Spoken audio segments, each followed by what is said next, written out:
Welcome, everybody, to Crunch Time with Jeff Booner, Lukas, and Gentry. It is Tuesday, July 9th. And Booner, here we go. We got a good show planned. I know it's a July show, but I feel like we got a lot of content to get to. Amon-Ra St. speaking to the pivot. Jeremy Reisman joining the show. Charles Murphy's joining the show in the second hour. A lot of Lions. Today's going to be a good show, Booner. It is. It feels like an August show. Like we're like it feels like it's like mid preseason. Like things are starting to get going. When we know very well that we still have. I think I saw today a tweet that said 30 days out from the Detroit Lions preseason opener. And I actually do think if you're a Detroit Lions season ticket holder, I do believe that tickets were on sale this morning for training camp. I could be wrong. Could have got the date wrong, but I believe so. So we're getting closer. It's starting to feel like it too. The wide receiver show comes out tomorrow. Like. The NFL is starting to heat up. We're in preseason now. Let's go. I mean, we're getting closer. We are getting closer, and that's all that matters. Appreciate all of you for tuning in. We got Shift God in here. Appreciate him. StatPad35. Xavier D. Anakin's in here. Dad with Tourette's. He's smoking down right now watching the boys, man. Appreciate you, Dad with Tourette's. Streams only. And, of course, we got Coach Walk in here. Keitho, I see John Hughes. Appreciate all you, J-Rod as well. Bon J. Welcome to the show. Like I said, Jeremy Reisman's joining. We're going to get to that Amon-Ra St. Brown interview, all the quotes. We got some video footage we're going to play. Not sure if we'll get copyright struck for it, but who cares? We're going to play it for the people because it's very good information. And Amon-Ra, I watched the whole thing. I know you did too, Boone. You watched the interview. It was a great interview. I mean, the pivot, Ryan, Channing, Fred Taylor, they are crushing. And Amon-Ra St. Brown, that interview, it's, you know, when you watch interviews with one specific player and Amon-Ra's getting more attention, you look for like repetitive questions, but I found out more things about Amon-Ra St. Brown that I didn't know prior. So if you haven't watched it, go watch it right now. It's great. Yeah. It's good too. It's like a person like that. They're so good at having just a conversation, whether it's about like life or football. I felt like watching it. I got to like, we already know who Amon-Ra St. Brown is, what he's about, but you like got a deeper look at it. And now you just know like who Amon-Ra really is and what he's about. And that was what I like seeing about it. Was those videos. I know we're going to probably watch a couple of them, but and as well as too, like the mindset, like you see a lot of professional athletes, a lot of guys there who are just skilled and they're good. A guy like Amon-Ra St. Brown, like that mindset, and I wrote it down in my notes today because I do feel like it's true with Amon-Ra St. Brown, and you guys will see in these videos.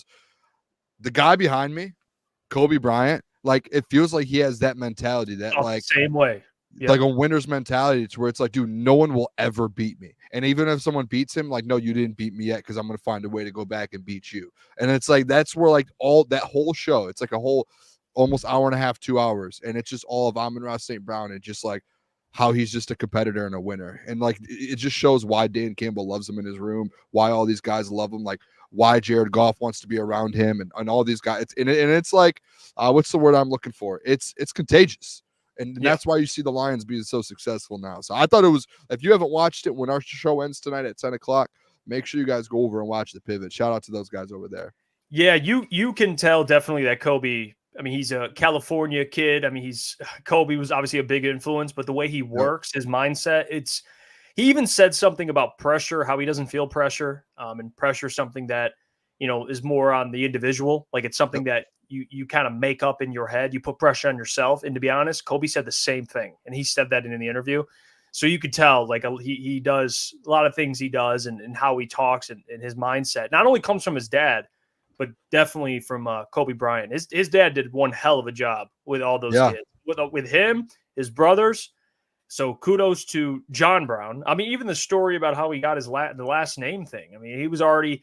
It's like, and I know not the same. I would take John Brown in this if we're comparing, but LeVar Ball, like remember LeVar got very similar actually. How he was with his kids, like basically you guys are stars already before they were even in close to the NBA. That's kind of what John Brown ingrained in these guys, like work ethic. Yeah, like the 202 balls after practice.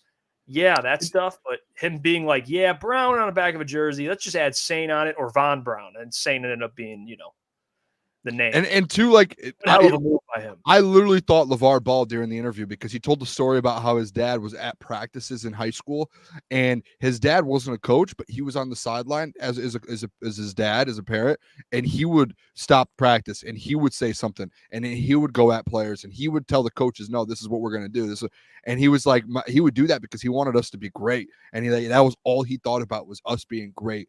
And he was like, some players hated him, coaches hated him, parents hated him. He was like, but look at where we're at now. Like he knew what it took to be great. And that was like, in my mind, like as soon as I heard that, I was like, yep, it's like LeVar Ball. And it's like, yeah, I mean, I love it because that's just like the mindset that you need to be able to be successful. And the fact that he's on the Detroit Lions and he signed a 5-year deal, like he didn't want to be in Detroit. Like he told the story again on there, how he was like, I got the phone call from the 313 area code, and I was like, I do not want to be going to Detroit.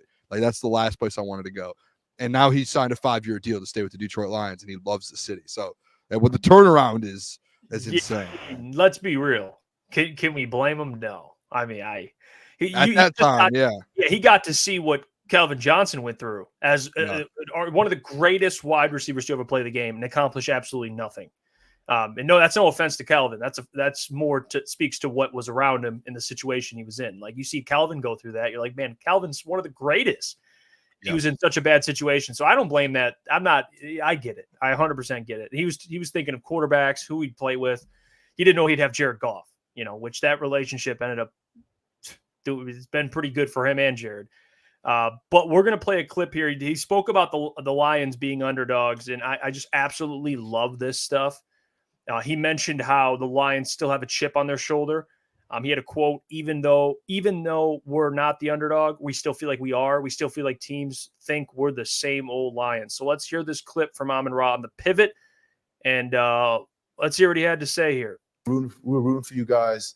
You guys are so good, like this, that, and the other. It's like, it's cool, but you still remember what they were saying 3 years ago. And I feel like our whole team kind of feels the same way.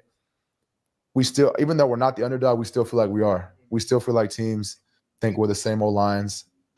We can't win the big game, whatever it is. So I just love being around, all the guys at once that were there. A lot of us are still there, the coaches, and building this thing together. We're rooting for you guys. Love that. I mean, it's the perspective, which is very, very key on this. And that's why I love Brad. It's another reason why I love Brad Holmes. He finds these players with high character traits, like having a chip on their shoulder, or what makes them tick, what makes them want to be great. And he found it's not just Amon-Ra, but Panay and these players, they all have the same mindset. Like it's we want to be great, but we also want to win. We want to win. We want to win Super Bowls. We want to be we want to be respected. And even though and I think that's also Dan Campbell, to be honest with you, because even when they have success like they had last year, it's still like, all right, restart the process. Yep. We still feel like the underdog. And honestly, I don't hate that. Even if they have a great year this year and make the Super Bowl, they should still be thinking that way. I mean, that mindset. Exactly.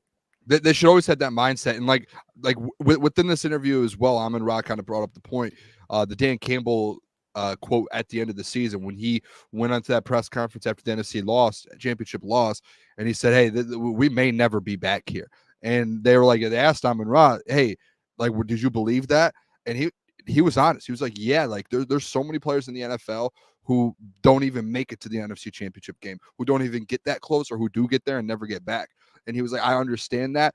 But the fact that, and he kind of brought this up, I think this was right before this clip, and he was like, but our team as a whole, and what we have building as an organization, like that right there alone, we all know in this room, like when we're in the locker room together, we all know that we can get back here. Like we know how good we are. And like outside of injuries and anything like that, if anything that we can't control doesn't happen, we're going to the Super Bowl. And that was kind of the mindset it seems like that he has, not even just him, but like the whole Detroit Lions organization as a whole right now, that's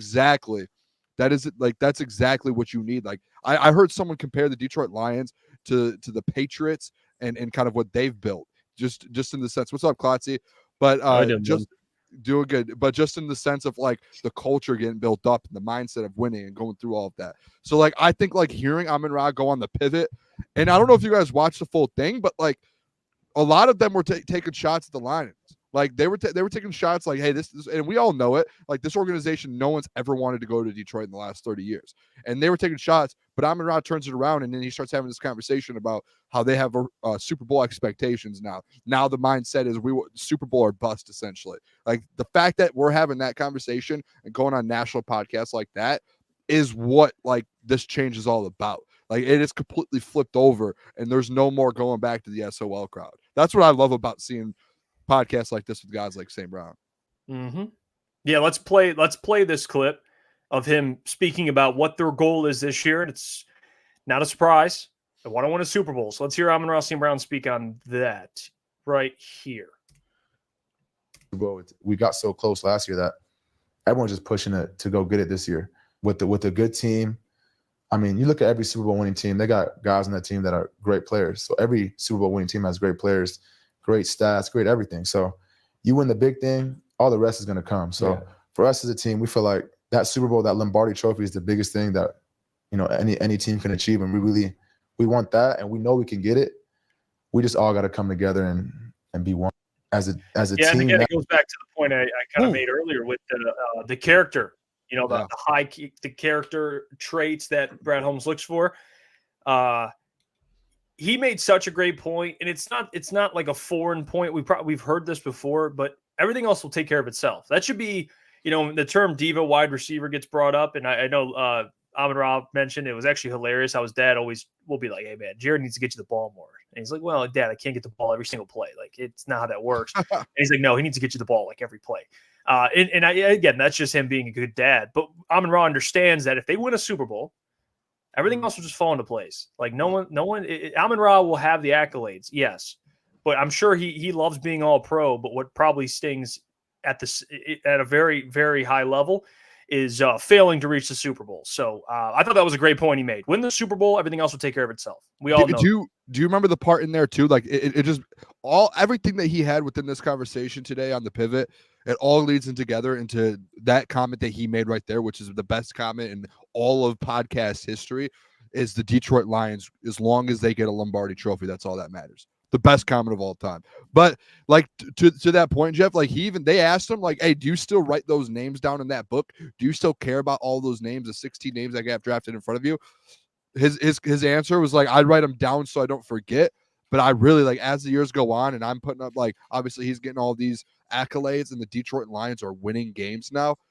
None of those actually matter at this point. Like I'm not mad anymore at all of that. Now it's just a point to where it's a reminder so I can keep motivating myself to keep playing better. But like that doesn't matter because all we're doing is winning. So like I think he's the mindset that this man has. Yeah, and it goes one of a kind. He said it in the interview too, like all throughout high school and just growing up modern day, and we know what type of program they are. He didn't lose. Like that was kind of a foreign concept to him. I mean, USC, they, you know, wasn't great, but for most of his life, it was always winning. And now he's, you know, goes to the NFL, gets to the Lions. They, you know, they're 0-10 at one point, you know, and then now where they are now in a couple of years, NFC Championship game, they have just a collection of foundational players that are on rookie deals. And that's why when we have this discussion, and me and you have talked about this, and my biggest point was, you know, and I agreed with Dan Campbell 110% that it is hard to get back. And me and you have kind of went back and forth about this. And what me and you agreed on is why they can be an exception to have continued success is because of their young players on rookie deals. They have so many guys that are cheap, that are playing well above their contract or well above their draft position, that it gives them an immediate advantage. I mean, other teams that go all in and chase Super Bowls are paying a lot of players, and they have this small window. Yeah, the Lions window, and we talk about it, like ideally the next like couple years because you have all these guys together. Every year teams change. But even a little past that, like you know these guys that are like Terran Arnold, he's here for the next 5 years, 4 years plus the year he plays this upcoming season, so 5, whatever, until he really that contract kicks in. Like they got some flexibility here, Boone. They got some guys here that are going to be cheap for quite some time. For sure, I think the cheap, and as well as like you've re-signed like those main pieces the same. Exactly. Like the fact that St. Brown's here for another 5 years, Penei Sewell, Jared Goff for his contract. Like you do have your main pieces signed, and you have those young contracts, which I think that window that we talk about a lot with getting back to that NFC Championship game and kind of bursting through and kind of getting to the Super Bowl. I think it just prolongs itself like every year that we see. And I know, I don't know about you guys, but it does feel like a little bit like this Brad Holmes draft class was a little different because you could tell he was more so drafting for the future instead of maybe guys in the first round that typically he goes for and trading into the first and doing this and that to get guys that could play now. But as long as Brad Holmes keeps getting draft picks that are successful, like the Amon-Ra St. Browns of the world in round 4, like finding guys like that, the window just keeps getting extended with these guys. And then you're still able to extend guys like Amon-Ra St. Brown and Jared Goff and Hutch when the time comes. So like, I think that's the mindset. And I think Amon-Ra St. Brown, like listening to him in this podcast today, he kind of gets that grasp as well. And I think a lot of these guys do. It's like, we all have this mindset of winning, and we know we're about to be here for a long time. Like, we know what this next 4 or 5 years is about to look like for the Detroit Lions. Like, these guys all have that in their mind, and that's their plan. So that's where I'm a little bit like, it makes me want to run through a wall. Like, I could flip this desk over that I'm at right now and be like, all right, Super Bowl is coming. Like, there's going to be a Super Bowl in these. A Lombardi Trophy is going to be going down Woodward Avenue at some point in my lifetime. Like, I can feel that, which is crazy. Get it planned now. Get it planned now. I mean, hey, that's what matters here. No, I mean, Lions are going to be in contention. I mean, Amon-Ra play because of him and plenty of other players in their defense. I would love Amon-Ra in Detroit forever. Yeah, I commented on that post. I'm like, just add another decade onto his contract now. Just add another decade. Keep him around until he retires. I don't want him ever leaving. He is going to be a Ring of Honor guy, no question. That was going to be one of my bold predictions. I should bring that. Amon-Ra St. Brown, retire 14, put him in the Ring of Honor. That's going to happen. Yeah, I mean, that's the type of potential he has. I mean, and speaking of other guys that have potential, I want to get to this Dave Montgomery interview, which he sat down. It was a podcast, Iowa State podcast, basically.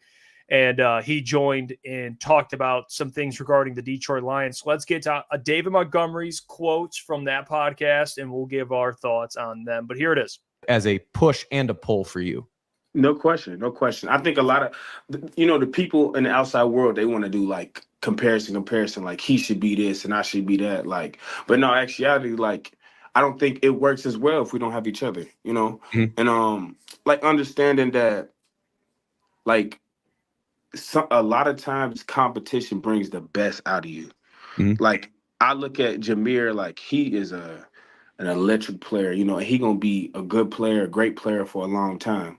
But it's like you said, like, shit, I know I'm damn good too. Like, yeah, like it ain't no, I'm going into year 6. It ain't no, like, I'm just going to take it back. Nah, that ain't that. Like, if anything, I'm going to push myself so that I can push him to be closer to what he capable of being, and him being exactly who he needs to be for himself and his capabilities to be his expectations. That's enough to push me to say, like, I got to go harder. Like I have to. Like, I can't just fold and just, after all the work that I put up in my life, just to say it's competition now, just fold. Nah, that ain't even how I'm built. So, like, it's great competition. And like you said, like, it's a push and a pull at the same time. Like, it's not one of them things where, like, it's me versus Jahmyr and, like, I have to be way better than him. No, it's like he pushing me, I'm pushing him. Like, I want him to be better. I want him to, like, reach his full potential. And with him reaching his full potential, he going to help me be better as a human. So, like, if I don't have him here pushing me the way that he pushed me, then I may not even scratch the surface of the possibilities of what I can be. Yeah. Like, if Jahmyr wasn't here last year, who knows if I would have did exactly what I did. You know what that sounds like? I love that video. I mean, it just sounds like what I've been screaming from the rooftops. Don't forget about David Montgomery. I'm talking to you, Klotzy. I'm talking to you. Go ahead. What do I keep saying, Jeff? Jahmyr Gibbs, top 5. David Montgomery, top 10. I'm not forgetting about D-Mont. But you do. I do think everything that David Montgomery said in that video is spot on. It's 100% correct. But then you get in with those 60 minutes, those 4 quarters, you get in close games, and you have Jahmyr Gibbs. What is this, and there's going to be, especially late in the season, it's going to be hard to not put Jahmyr Gibbs out there because he can just take it to house at any point on the ground and through the air. I think the mindset, my first thought of this, because I honestly, I turned, like I was originally a month ago, I was on the Klotz side. I remember there was about a month ago, remember Jeff, or a couple weeks back, I said, hey, we have to stop sleeping on David Montgomery, because what he can do, it's like if you put him on another team, he's an RB1 instantly. You have 2 running back ones in your room right now. So for me, my first mindset when I hear this thing, and I went and clipped it, I was like, we have to share this on the show, is we have to stop just looking at this like as a one-way street, in my opinion. I think everyone's just like, hey, Jahmyr Gibbs is about to break out. Like, yeah, we know that. We know the talent Jahmyr Gibbs has. I don't think anyone's denying it. We saw it down the stretch. But this is a running back duo. This isn't a one-headed monster. This is a two-headed monster that the Detroit Lions have. Instead of looking at it as, oh, Jahmyr Gibbs is about to take over, no, you have 2 of the best running backs in the NFL on your offense. You're going to find a way to even this out, and you're going to find a way for both of them. One, I think the biggest thing that people are leaving out, and like Klotz, and like people who are saying, oh, Jahmyr Gibbs is going to get every touch, what you're leaving out is you want these guys to stay healthy for 17 games plus the playoffs. And for that to happen, and the smartest thing to do, whether or not Jahmyr Gibbs is going to be a dog and he's going to break out and you need to get the ball in his hands, you need him to be healthy down the stretch. So the fact you have 2 running back ones on your team, you split carries, you split touches, you have 20-something weeks of healthy football from both of them. And Demont said it in minicamp. He did the interviews, and Jeremy's coming on, so I'm sure he could even tell you because he was there.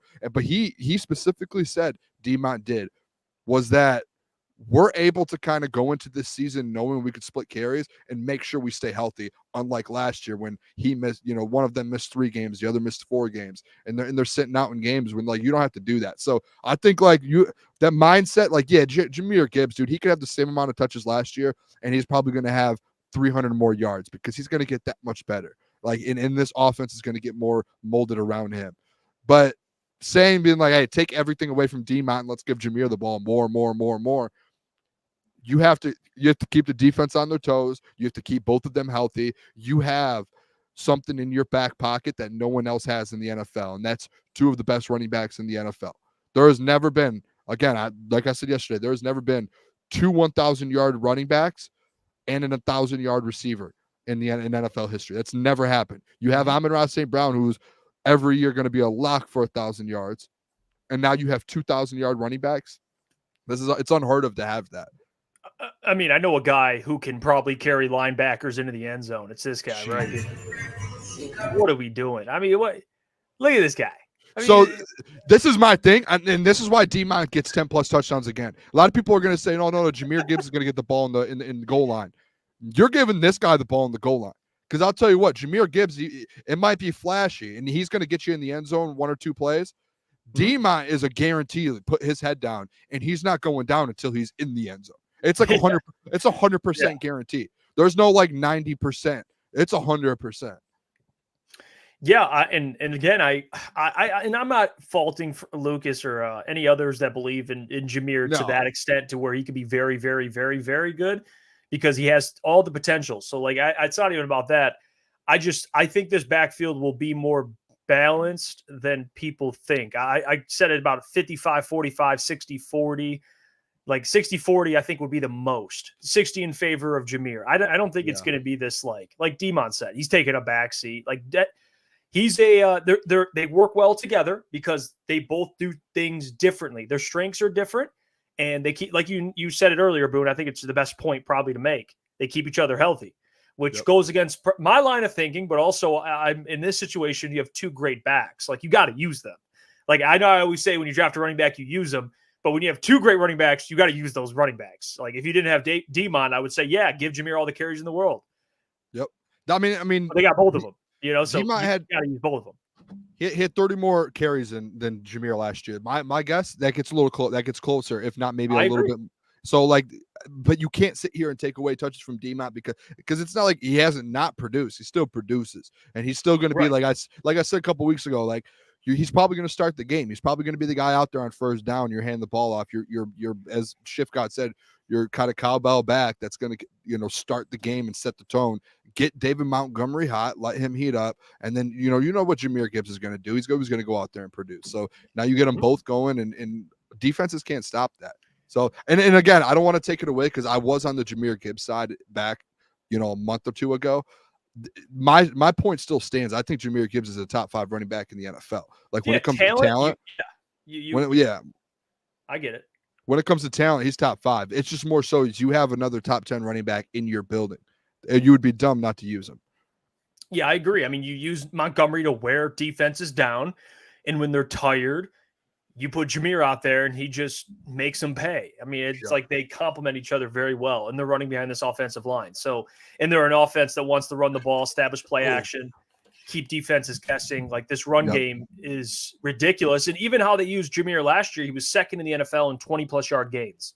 So, yeah, you're going to give him some more carries, but like how they used him, I mean, the dude almost had 1,000. I mean, he's gonna. I think he'll get 1,000 this year if he stays healthy. Which obviously that's ball players. But if they both stay healthy, I think they both have a chance at 1,000 this year, just based off being behind that offensive line. And I don't see D-Mont getting carries taken away from him that much, like maybe a little, but I still think he goes out there and produces. That guy up north says people forget that it's very likely that either of them will go down for a 2 to 3 game stretch at some point in the season, which makes the third running back so valuable. And I mean, they got Vaki and they're going to have Craig. We'll see how that training camp battle kind of plays out. They'll have guys in the practice squad too. Ed O'Neill, man, appreciate you, Ed. He asked me this earlier on X, so shout out to Ed. Thank you for the $2. Says if Gibbs is like Amon-Ra St. Brown, does he also get 10 extra years? Talking about my, I did see that comment. That was funny on Twitter. I think that's like starting to get to a conversation to when the time comes. Let's see like how many Super Bowls the Lions have, what the money, the running back market looks like. I think there's going to be a lot of factors within that. I would say bring him back because he's going to be a playmaker. But again, I want to like the running back market. The 49ers are able to keep pieces with Christian McCaffrey. So kind of, I guess. Brandon Ayuk's about to be gone. Yeah, he's out. Yeah, I mean, at least from what we've seen, he's out. We'd have to obviously we got to see how that plays out. But yeah, I think Jahmyr, he's gonna have production. The biggest point I've made about Jahmyr is I think he has an increase in rushing yards, obviously. But I think the biggest increase will come in the passing game. I think what he showed last year is only like a little hint to what he can be as a true weapon. Yep. That's like the train I'm getting on. Is like, okay, the Jahmyr breaking out as receiving back more than he did last year. That's where I'm 110% on board. Like a statistical jump by like 500 yards. And I'm not saying Klotz didn't say this, but for people that think he can be like, 1,400 yards, whatever it is, 1,400, that's where I'm like, Yeah, I agree with that. Like they've mentioned already that they're going to find other guys to replace the Josh Reynolds role without bringing someone in. And like Gibbs, to me, that's part of that replacement. I've said that before a couple times. So I do think that the receiving game for Jahmyr Gibbs, like you can have them both on the field at the same time, and that's dangerous. You have D-Mont in the back, and you have Gibbs lined up in the slot. Like that gives you kind of a 1-2 attack there. Are we going to run the ball? Or are we going to get the ball to Gibbs? Like what are you going to do? Dude, and we have Spain out there and Sam Laporta. So like I do think one thing too with D-Mont that I loved about the video. What's up? Just like Amon-Ra St. Brown. Like I'm not letting anyone beat me. I'm not taking the back seat to anyone. Like that mindset again. That's another dude and that's another player in this organization with that mindset of Amon-Ra St. Brown. Like I'm not letting anyone in my way. I'm going to win every time I step on the field. That's what I love. It's the Kobe mentality. See that guy behind me? Kobe Bryant. Man. I want to know how Brad finds all these guys. Like, what's like the sheet? There's got to be like a sheet that he just pulls out of his Jordan. There's like a line of questions. You just determine whether he's a Brad Holmes guy. I don't understand it, but they're all aligned in the same. They're all have the same line of thinking. It's impressive. We're gonna have Jeremy Reisman on in a sec here because he can probably help us answer a lot of these questions. So for sure, please welcome in the man, the myth, the legend, PrideOfDetroit.com, which all of you, I'm sure, staying in tune with for all your Lions news. Please welcome to the show, Mr. Jeremy Reisman. Jeremy! What's up, fellas? How you doing? I'm doing great, man. How are you guys? I am good, Jeremy. I want to say thank you for joining the show. Number one, I know you got to, especially this time of the year, we're getting closer to training camp, so things are kind of picking up here. I want to ask you, because we just had a discussion, and we've been talking about this all offseason with the Jahmyr Gibbs Dave Montgomery backfield. We all agree best running back duo in the NFL. But then there's the crowd of people that are very high in Jahmyr, and I get it, very talented. What's your take on what the carry share looks like this year when you have such a talented back in Jahmyr, but you also have David who's so productive and you can rely on him to get a ton of carries? How do you think that balances out? Yeah, I mean, I think if anything, maybe it went from David Montgomery being 1A to Jahmyr Gibbs being 1B to just flipping those two. So now Gibbs might be the 1A, Montgomery might be the 1B, but there's still one to me. Like they're not going to like take Montgomery, shave off 20% of his rushes. I think he's still going to get a very high volume because he does what they want to do, which is be such a physically imposing team. And not that Jahmyr doesn't have that in his bag. In fact, that was something I was kind of surprised about in his rookie season, how physical he was when he was running. But David Montgomery will punish you. And I'm sure you all saw the clip of him benching or whatever he was doing. I'm not a gym rat, so I don't know exactly what he was doing, but like 800 pounds or whatever. That guy, I mean, Aiden Hutchinson described him as a bowling ball trying to tackle him. So he's very much still going to be a big part of its identity. I think the Lions I think they're going to do a lot of, riding the hot hand type of thing. And what I'm most excited about, and this is me crossing my fingers for probably the 15th year in a row, hoping this is actually going to happen, more 2 running back sets, because they really seem to be talking up Jahmyr Gibbs as developing him as a receiver, as a route runner. And so if he's out there running routes, maybe lined up in the slot, maybe you get David Montgomery out there too. And you don't know who the ball is going to at that point. So I still think David Montgomery is an essential part to this offense, to their identity, and to their success too, right? I mean, the man had over 1,000 yards last year, and I don't think that was a fluke. I don't think that was, the Lions just giving him any favors. That was him earning those yards. Absolutely. You're speaking my language with both of them on the field at the same time. Keep the best players on the field, Jeremy. Yes, sir. Want to ask you this though. Kind of mini camps are over now, kind of in that lull period here heading into training camp. Wanted to get from you kind of your thoughts going into training camp on any like big storylines that some people should be looking out for, whether it's, you have a couple in mind of it's different battles or kind of your mindset going in and what you're going to be looking for in training camp here with the Lions. Yeah, it's going to be different than typical years, right? Because I think at this time we're usually talking about, all right, who's going to win this starting spot? Who's going to win that starting spot? There's 1 or 2 starting spots on the whole roster up for grabs in training camp. To me, this is more about, players developing, and, if you're kind of the, the roster obsessee, maybe getting excited about tight end 3 and running back 3 and, offensive line 8, 9. If those are your thing, there's still plenty of things to talk about. Other than that, I think you're talking about young players taking a jump. So will Josh Paschal take a year 3 jump? Will Jack Campbell take a year 2 jump? Will Jameson Williams become the wide receiver 2 that this team needs him to be? Where does Brian Branch play? Like those are kind of the things that I think are a little bit more interesting than maybe, depth upon depth upon depth, who's going to win the special teams battle, who's going to do that. But I mean, that's sign of growth, right? That's sign of this team being better than we've ever seen it in the modern era, where we're talking about that the only battles in terms of position are these depth, 2nd, 3rd, and 4th string guys. But, again, I think some of these other major positions where, Jameson Williams is going to start, Jack Campbell is going to play. It's important that those guys develop. Are we going to find out in practice, when they're going against themselves and not tackling, that they've taken that next jump? Probably not necessarily, but we saw some growth from JMO in OTAs. You're hoping he takes the next step. Same with Jack Campbell. I think we noticed some growth with him in the spring. But yeah, to me, it's more about just those young players continuing to grow, because that's to me how this team takes the next jump. It's okay, you guys were pretty darn good last year, but you need to take it to a next level, and you're probably not going to get a ton of play from your rookies, right? You're going to get Terrion Arnold, obviously, but everyone else is going to either be in a reserve role or a rotational role. So you're really depending on those young players to take that next jump, and that's to me what I'm going to be looking for. I mean, you mentioned the pointless battles. That it's so true, because we spent a whole day, Jeremy, on Jake Bates. I mean, the kicking battle. So like, I get it. And I'll ask you this, because they gave him a 2-year deal, I believe it was. Yeah. Battle out with Michael Badgley. They cut James Turner, who reportedly was kind of having he had a good stretch, and the media didn't get to see the other days. What do you think of the Jake Bates, Michael Badgley battle? Anything that concerns you with Bates? Because we bring up, obviously, we went to a Panthers game this year and it was like 9,000 people. It's going to have about 6 times that in the Lions Stadium. So I get that concern, but what are your thoughts on what he can do in this room? Because he does add a different dimension that Michael Badgley can't do, but Michael Badgley also pretty consistent, Jeremy. He's pretty consistent. Yeah, and that's the key, right? Consistency to me is going to be the guy that wins out, and you just have a longer spreadsheet with a guy like Michael Badgley.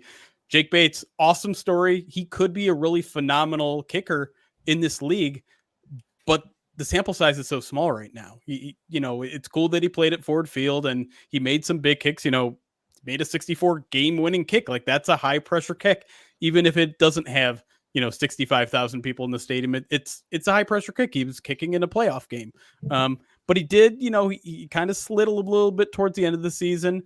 And he just, we're even talking going back to college and high school. There's no tape on him. There's no record of him. And so to me, I think he's playing from behind when he's entering training camp, and probably significantly behind, because the Lions value players they can trust. They value players that they can rely on. They value that consistency, and they've gotten that from Michael Badgley. He hasn't been perfect. He doesn't bring the long distance that Jake Bates brings, but if you can get a guy that's relatively solid from 49 and shorter, that has value in this league, especially with a team that's going to continue to be as aggressive as the Lions are when they get to the other team's side of the field. I think there's this fantasy that people are playing in their mind that, they signed Jake Bates. He's going to win out the job. Suddenly every 4th and 3 from the 40-yard line, they're just going to kick field goals. Like, that's not in Dan Campbell's DNA. He's not doing that out of necessity. He's doing that because he thinks scoring touchdowns wins in this league. And he thinks 4th and 3 is a good opportunity for the offense to stay on the field because they're really good. And that doesn't change with a new kicker. So I get the appeal of Jake Bates. I'm not going to sit here and say like he's not going to win the job. I just think he has to absolutely wow and blow. I think Michael Badgley almost has to blow the opportunity for Jake Bates to really win that over, because again, like, trust is hard to find amongst kickers, and Badgley has enough experience to me that I think he has a built-in level of trust that's going to win him the job. I'm going to be keeping an eye out on the kicking battle. I can't wait for training camp for that. You did mention something. You mentioned their kind of consistency with the Detroit Lions, and that's what Dan and them look for. One thing, and over here, I'm a little weird when it comes to it. I look into the depth here going into training camp in the season. You love your wide receiver threes, but my wide receiver depth. Threes. That you know where I'm going, Jeff, is the wide receiver depth here. One thing that I took out of minicamp and something that was interesting to me, Antoine Randall L made a comment that said, "Hey, there's a lot more work to be done in this wide receiver room." And my guess is doing our job is guessing it's the Antoine Green, DPJ, that kind of back end kind of crew there.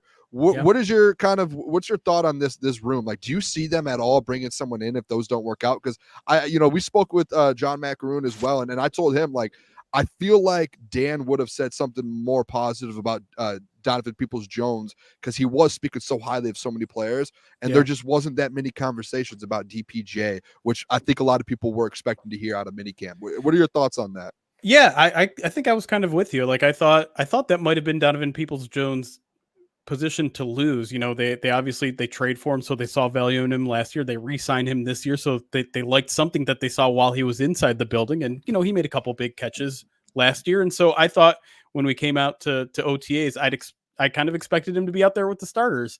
They tend to put their more veteran players out there anyways and make their young guys earn it. But it was Antoine Green most of the time during OTAs. Now, both of them were dealing with an injury here and there, so it changed depending on the day. But more often than not, it was Antoine Green with the starters. And so I'm kind of going into training camp thinking it's his job to lose. I think Antoine Green is kind of the leader out of the gate.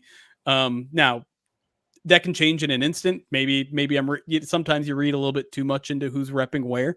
But to be clear, like, neither of them, I think, separated from each other in terms of their performance on the field. I think when Jared Goff is out there, he's looking for Amon-Ra first, Sam Laporta second, and everyone else third. Like, that's just how he operates. Jameson Williams got a fair share of looks in the spring as well, but everyone else was, 4th, 5th, 6th down the line. And you have to remember that's how it's going to operate in the regular season too, right? Like this wide receiver 3 role that I think a lot of people are obsessing about, including myself, like it's going to be a relatively small role considering how many other weapons that they have, but it's important because they are going to be out there for 70-80% of the snaps. So sometimes it's not even what you're doing to get the ball in your hands, but blocking downfield, making sure you're running your route crisp so that everyone else is in the right place and you're setting up the defense. So it's an important role, but it might not have the kind of production that some people are expecting. But to go back to your original question, whether I think they're going to bring someone in, if they do, I think it's going to be towards the end of camp. I think they want to see who they have. I think they want to give Antoine Green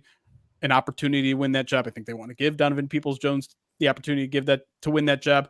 I think Khalif Raymond is still a very good reserve on this team that is capable of maybe taking, a bigger chunk of the offense than he has in previous years. So I think they're going to first really get a better understanding of who they have in the room before they start searching for players that are out there or will be out there once the time roster cuts happen. Yeah, and we speaking of just the roster in general, Amik came out on Twitter and he was talking about people calling him a depth piece. Yeah. And I like Amik. We all like Amik. I watching some of his tape from last year, I thought he played extremely well for the Raiders. And he's someone that I think you can utilize in a couple different areas. I mean, he played a little outside. He could play in the slot, play at nickel. But then you have Brian Branch, who they kind of want to play more at safety. Yeah. This secondary is now it's become a strength. I mean, we haven't played, there's been no games played, but at least on paper, they've added a lot more depth. How do you see this secondary shaping up? Because we assume Carlton's cornerback number 1. You have Terron Arnold, who will probably start on the other side of him. And then Amik Robertson and Brian Branch, that nickel spot, you have him at – how do you see this secondary kind of playing out? I know you got to wait till training camp, but just kind of your early thoughts on Amik Robertson in the secondary. Yeah, I mean, if you go by how things were playing out in the spring, it certainly seems like they view Amik as a nickel, or at least having potential at nickel. And I thought he played a little bit better on the outside when he was with the Raiders, but I can see why, a guy of his size and his tenacity, why they would want him at the nickel. And so, Brian Branch wasn't practicing in the spring, so it's hard to say whether Amik Robertson is going to be the number 1 nickel, or if Brian Branch is going to be the number 1 nickel, or if Brian Branch is going to be mostly safety. But the way they talk about Brian Branch, like the one thing to me that is clear with Brian Branch is he is not coming off the field in 2024. He played like 40% of the snaps in the NFC Championship game, which is just, I think the Lions probably looked at that after the game and be like, what are we doing? That is unacceptable. He might be the best defensive player on our team, and he was barely in there against a 49ers team that ran the ball a lot. So that, they had a lot of 3 linebacker sets and therefore they didn't have a nickel corner out there. They want to make sure that doesn't happen. If they have to go against teams that are loading the box, they're going to move Brian Branch to safety, probably bring him close to the line because he's a good run defender as well. So my guess is that might mean a lot of safety. It's obviously going to depend on the opponent they play. If you are going to play a loaded box team that loves to run the ball, he's probably going to play more safety. If they're playing a spread team, maybe he plays a little bit more nickel. But what that tells me is that I think Amik Robertson is going to play nickel when Brian Branch slides back to safety. Now, you could do the same with Iffy too. Like Iffy can do a lot of the things that Brian Branch can do. It makes them interchangeable. It makes them, if they want to go 3 safeties, they can put all 3 of those guys out there. But, Dan Campbell said it a month or 2 ago, like, we don't know what this secondary is going to look like because we have so many good options. It's a good problem to have. And I'm kind of with him. Like, if I had to guess, I would say Branch might end up playing more safety than nickel this year because they like Amik Robertson at that spot. But at the same time, you're going to want Iffy out there too. And so it's a really interesting conundrum, but I think it's a good problem to have. And I think the thing that is important to keep in mind is just they're so protected for injury right now that, if you lose 1 or 2 of these guys, it isn't like you're pulling from someone else's practice squad and right. Adding someone like Kindle Vildor in the middle of the season. No offense to the man, but like that's a tough assignment to come in the middle of the season and suddenly be your team's starter for the playoffs. That's a tough look. And so the Lions aren't going to get stuck in a position like this. And that's a good thing. Jeremy, I want to, and I know that this is kind of a question early on in the off season here, heading into training camp, and we'll probably have you on at some point to ask this question again. But I just want to get kind of your initial thoughts on your season expectations, predictions when it comes to the Lions. Obviously, everyone's kind of Super Bowl or bust, Super Bowl or bust. But obviously, there are still, like, on the defensive side, you got to see how the secondary does. A lot of people are questioning the other edge position outside of Hutch. Where are you at in, like, standing right now before training camp, before we get to really see the team and what they are? Where do you kind of stand on the expectations and predictions here? Yeah, I mean, if you look at the team on paper, I think it's the best Lions team I've seen in my adult lifetime. I really truly believe that. I think, the only reason the offense would potentially take a step back is the wide receiver spot. But as we were kind of talking about, JMO was making pretty big strides towards the end of the season. I thought he looked good in the spring. And that wide receiver role, as much as we worry about it, that they've got some bodies there and it doesn't require a ton of production necessarily on the field. So I think offensively, with Ben Johnson back there, I have the utmost confidence that they're going to be fine, assuming, knock on wood, Jared Goff is healthy all season. Defensively, it's hard to imagine it's hard to imagine them not taking a significant jump because they've made so many investments on that side. The secondary might take some time to grow together because there's so many new faces in that room, but it's undoubtedly more talented. And man, I can't tell you how excited I am for the addition of DJ Reader. Like, I understand why people are upset that maybe they didn't add another edge rusher, or, maybe they aren't confident in Marcus Davenport, who continues to get overlooked by a lot of people, I think, as well. But man, DJ Reader to me has been one of my favorite players, one of the most underrated players, I think, in the NFL. The ESPN did their little, NFL exec poll, and DJ Reader was nowhere to be found on their list of 22 of the best defensive tackles, which I think is ludicrous. Crazy. Yeah, an elite run defender, a guy that brings a surprising amount of pass rush too. He's going to do wonders for Aleem McNeil. He's going to do wonders for Aiden Hutchinson, right? Like, how many times did we see Aiden Hutchinson go around the corner only for the quarterback to step up in the pocket? You're not going to be able to do that with Aleem McNeil and DJ Reader in the middle. So I think the defense is going to take a pretty significant jump. And I look up and down this roster, and you can nitpick, but I don't see a roster that's any worse than fourth in the league. And so expectation should be sky high for this team. Now, injuries can happen. It's single elimination playoffs. There's no guarantee the Lions get as far as they did last year. It's why Dan Campbell said what he did after the NFC Championship game. But they have all of the pieces in place to, challenge for a Super Bowl. There's no reason you should expect anything less of this team. Doesn't mean it's going to happen. To me, I don't like calling anything less than a Super Bowl as a failure, because there's just too many random things that can happen in an individual game, let an entire season. But this team is talented enough to win a Super Bowl right now, and that's where expectation should be. I love to hear that. Yeah, and one final question before we get you out of here, Jeremy. I want to ask you, with the contracts coming up, you got Aleem McNeil, Iffy, and who they got one more coming up. Carlton Davis. He's on. What are your thoughts? And it's early, and you got to see these things play out. But just in Taylor Decker too. Decker being another guy that's up for a contract extension. And we talk about it a lot. I think they talk about the window. Obviously, it's going to be hard to re-sign everybody, but guys like Taylor Decker might be able to take a little bit of a discount. What are your thoughts on some of those guys coming up for a contract? And Aleem McNeil, I mean, he goes out and gets double-digit sacks, Jeremy. We're talking about a $20+ million defensive tackle here. Yeah. I mean, you're calling Matabuke get paid. Right. Yeah. No, this is where Brad Holmes' job gets hard.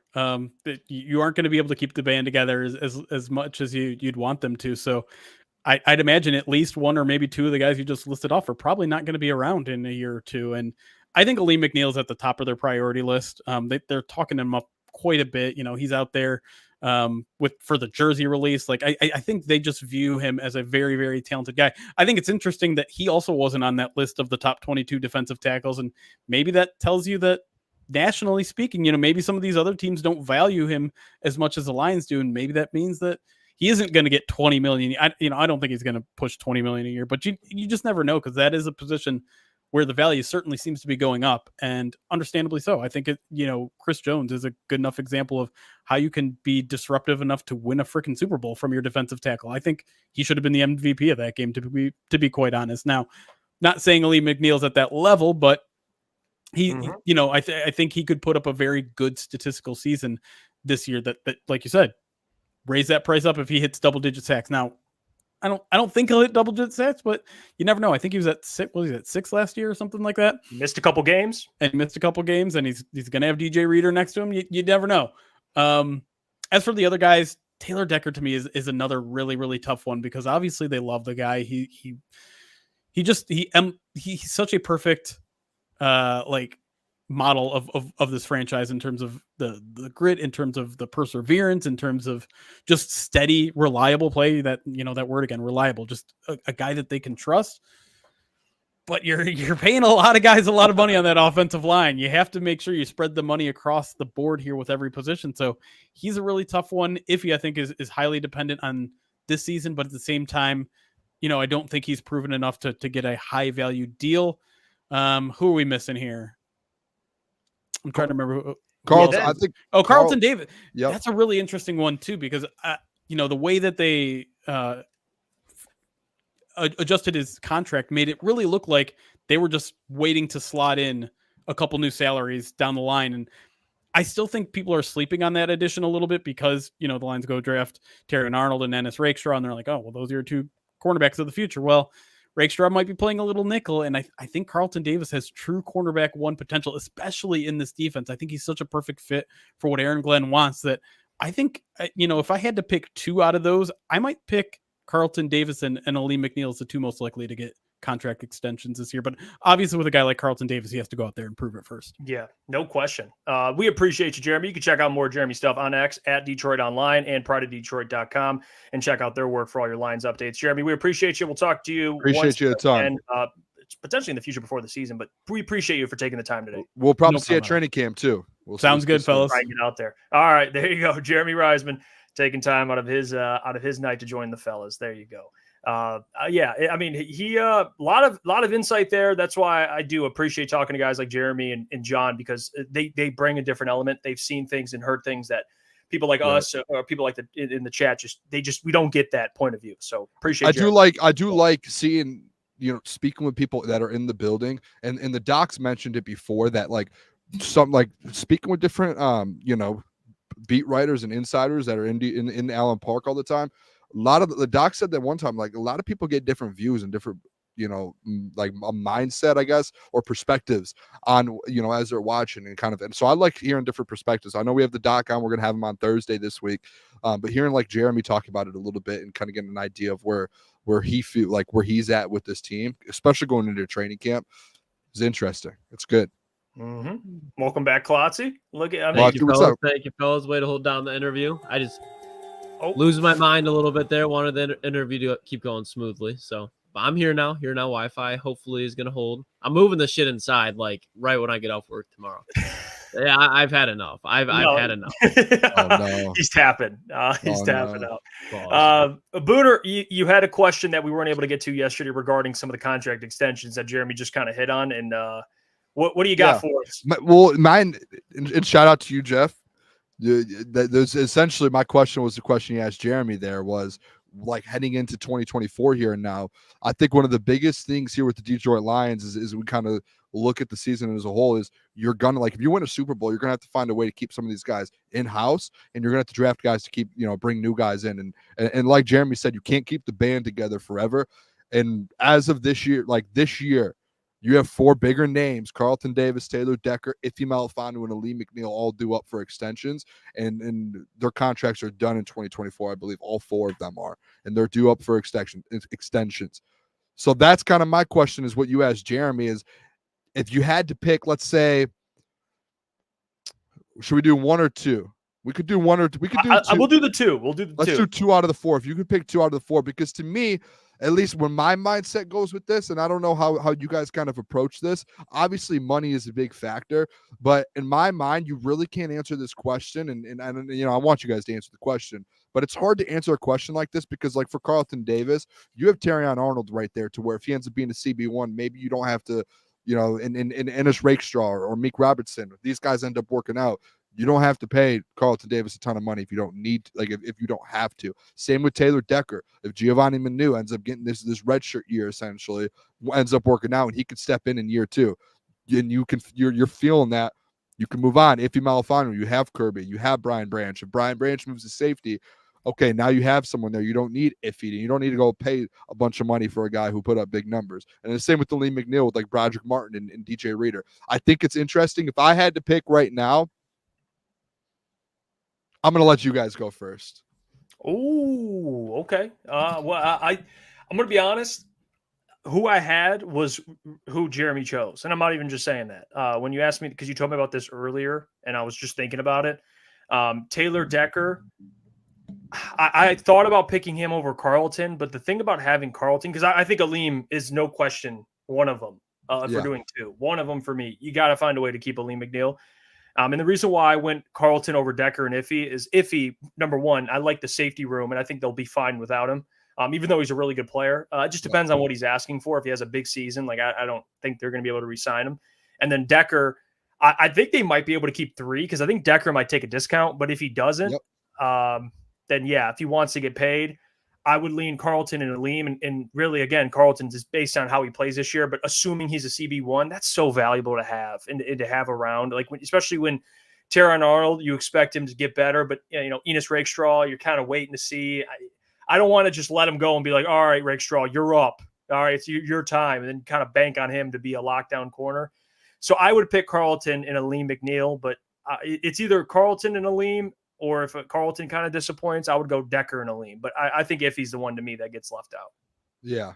Klotz? I mean, I still don't think you let Carlton Davis walk out of Detroit because he's a perfect fit to what Jeremy was saying too. And even if he does not live up to CB1 standards, he's not going to be commanding CB1. He'd probably if he balls out this year, he's probably going to be like a high-end cornerback too, what the Lions are going to be willing to pay him. And I think he is a player that does value winning a lot because he's already signed a contract in Tampa Bay. He's won a ring in Tampa Bay.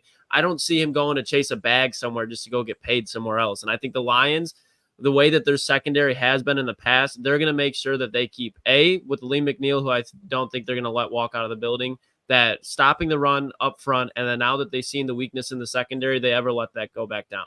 And I mean, if you keep all 4 of them, talking about Terrion, Carlton, Amik, and Ennis, like that's something that you can build around for years. And then I'm really interested to see, because I don't think Taylor's going to command a lot of money. I don't think Carlton will, when you look at just the corners that got re-signed this year, or I should say signed this year. So that franchise tag, I still think is something that Brad's going to pull out this year. And if it's on Aleem McNeil, I would not be surprised. And if I'm Aleem, I wouldn't be a player that's really upset with getting franchise tag, because that's a lot of money in 1 year guaranteed. And you're staying on another contender that could potentially pay you even more that next year. So I think a franchise tag is very in play for Aleem McNeil or Carlton Davis. Don't hate it. I don't hate it. I think can they tag Carlton? I'm trying to think, because he is on a 1 year. I don't know if you can tag a player on a 1 year deal. I don't think you can. Yeah, I don't know. I think that applies to guys like Aleem who you draft and they're due for a contract. So yeah. So more so Aleem, I would watch him getting tagged. So my mindset with it is number one. I know a lot of people are saying you can't let Aleem walk. I think that what ends up happening is I think 3 of these 4 guys do get re-signed. I don't know what the 3 are, but I do think like Aleem McNeil, a lot of people do think like, oh, high-end defensive tackle. But to like what Jeremy said, you look at this list that we're going to go over in a little bit, he wasn't even in the top 22 of defensive tackles around the NFL. And I know like here in Detroit, we know what he's worth, and I have some stats to back it up showing what he can do. I don't think he's going to get over 20 million. Like, I don't think he's going to be in one of those big contracts. So I think Aleem McNeil will be a little cheaper than we think, especially say a deal gets done in the next couple months, or the deal gets done during the season. And like if you wait and Aleem McNeil goes out there and Aleem McNeil has a massive season and a breakout year and a contract year, okay, yeah, then like a Justin Madubuike year to where, all right, now you're in a problem to where you're gonna have to pay him a lot of more money than you were now. So I think there's going to be a chance they get Aleem McNeil a little cheaper than people think. Taylor Decker, Jeff, to your point, I think it's a similar thing. Like I think Taylor's looking at this like, hey, I don't really want to leave Detroit.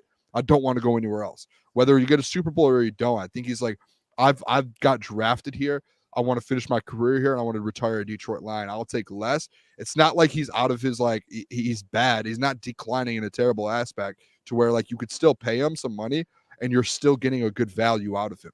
Like what is he, still a top 15 tackle in the NFL? And you're probably going to like, you could probably get a cheap deal at like 11, 12 million for him. And I think that's a steal, like for his production. So like, I think they end up getting Taylor Decker, and then Klotz, I'm with you guys with Carlton too. Like if you can keep this corner, like I think they look at it and they're like, we cannot let this corner room slip again. We have this 5 or 6 year window. We have to make sure this defense is in lockstep. We have to make sure we have a roster and we have a secondary that can play, especially in the NFC North. So I do think Carlton, if he's the one, I think most the most reasonably to where if Brian Branch does move to safety and you know you could trust Brian Branch in that safety spot with Kirby, that's where, like, yeah, Iffy is a great rotation piece or great depth if someone goes down. But if that's the move they end up making and you have to pick out of 3 of these guys out of this 4 list to move on from, you know you have Brian Branch sitting there. And the other guys, like, who's behind Taylor Decker? You have to go get a free agent probably. Yeah. You have to sign someone. Who's behind Carlton Davis? Terrion, but then you have to go get someone else to replace Terrion. And then same with the Liam. Like, Iffy is the one to where it's like you do have 2 guys in the back that can play safety at a very high level. And you feel comfortable moving on from and getting depth in the draft. Well, Kirby's going into his 3rd year, I think, right?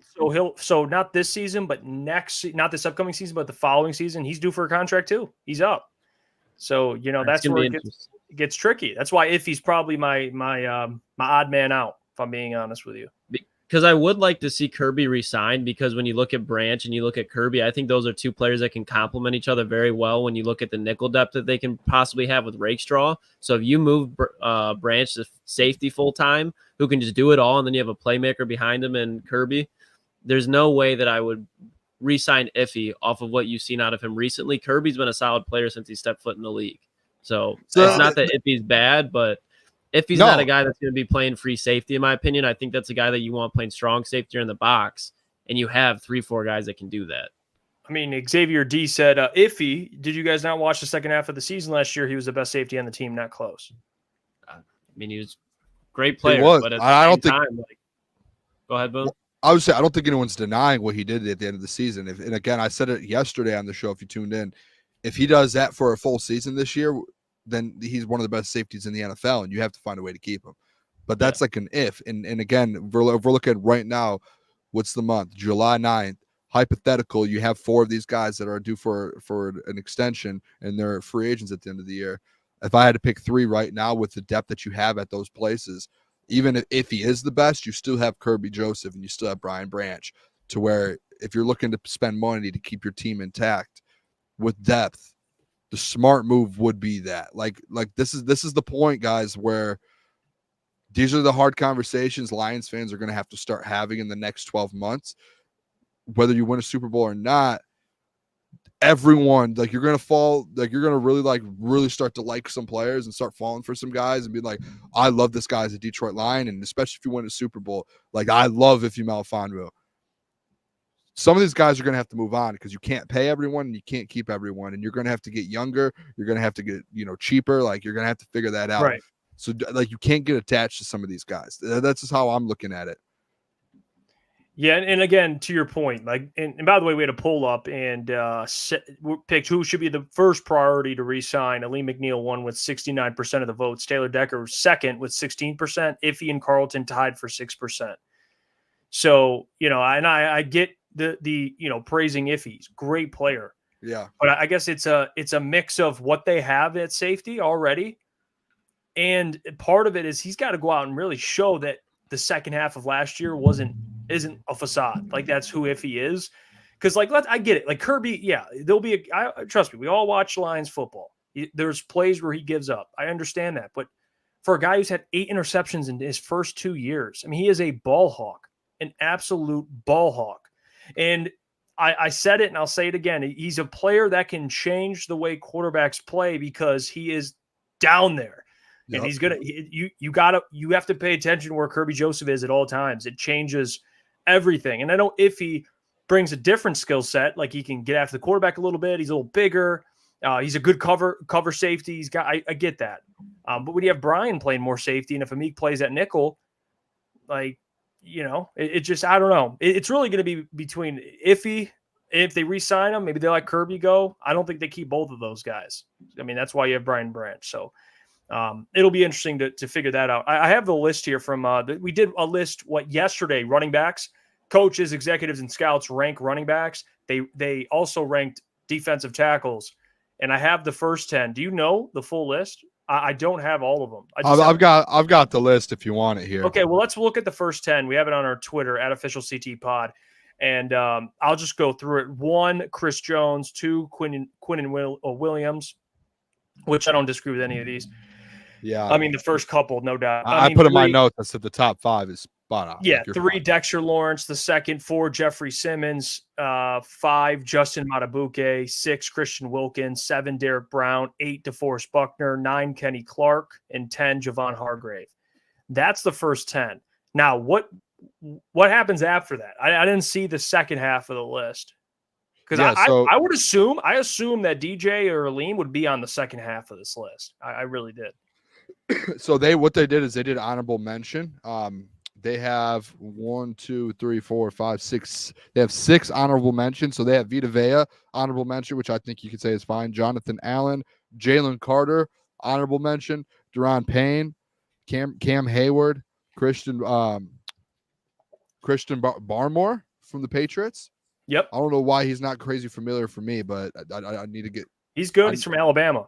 Yeah, I need to figure out this guy. I need to go look at some Christian Barmore. Yeah, he had a good season last year. I have to see how many sacks he had, but but then after that, they did some also receiving votes, and they had 1, 2, 3, 4, 5, 6 more players, so a total of 22 players. No Aleem McNeil and no DJ Reader. They had Armstead on there, Zach Sealer, Ed Oliver, Leonard Williams, Grady Jarrett, Draymond Jones. Like they had a lot of guys and 22 deep. No DJ Reader, no Aleem McNeil, which is a little like I don't know where you're at with this, Jeff. Like I went, and I know people are gonna say, Booner, you pick and choose PFF grades, and we already know, like, Jeff, we have that narrative. I'm just interested, like, when you do get into these like top 10 lists and these debates when it's like, all right, who's better than who? It is good to see, all right, who defends the rush better, who defends the pass, like where do these guys rank amongst their peers when it comes to these things? Because those are the things that you put into, that's how you measure these top 10 rankings, in my opinion, like that and stats, right? Like you want to see how these guys defend. Total PFF grade. Are you ready for this? Mm-hmm. 8th overall, Aleem McNeil. 13th overall, DJ Reader.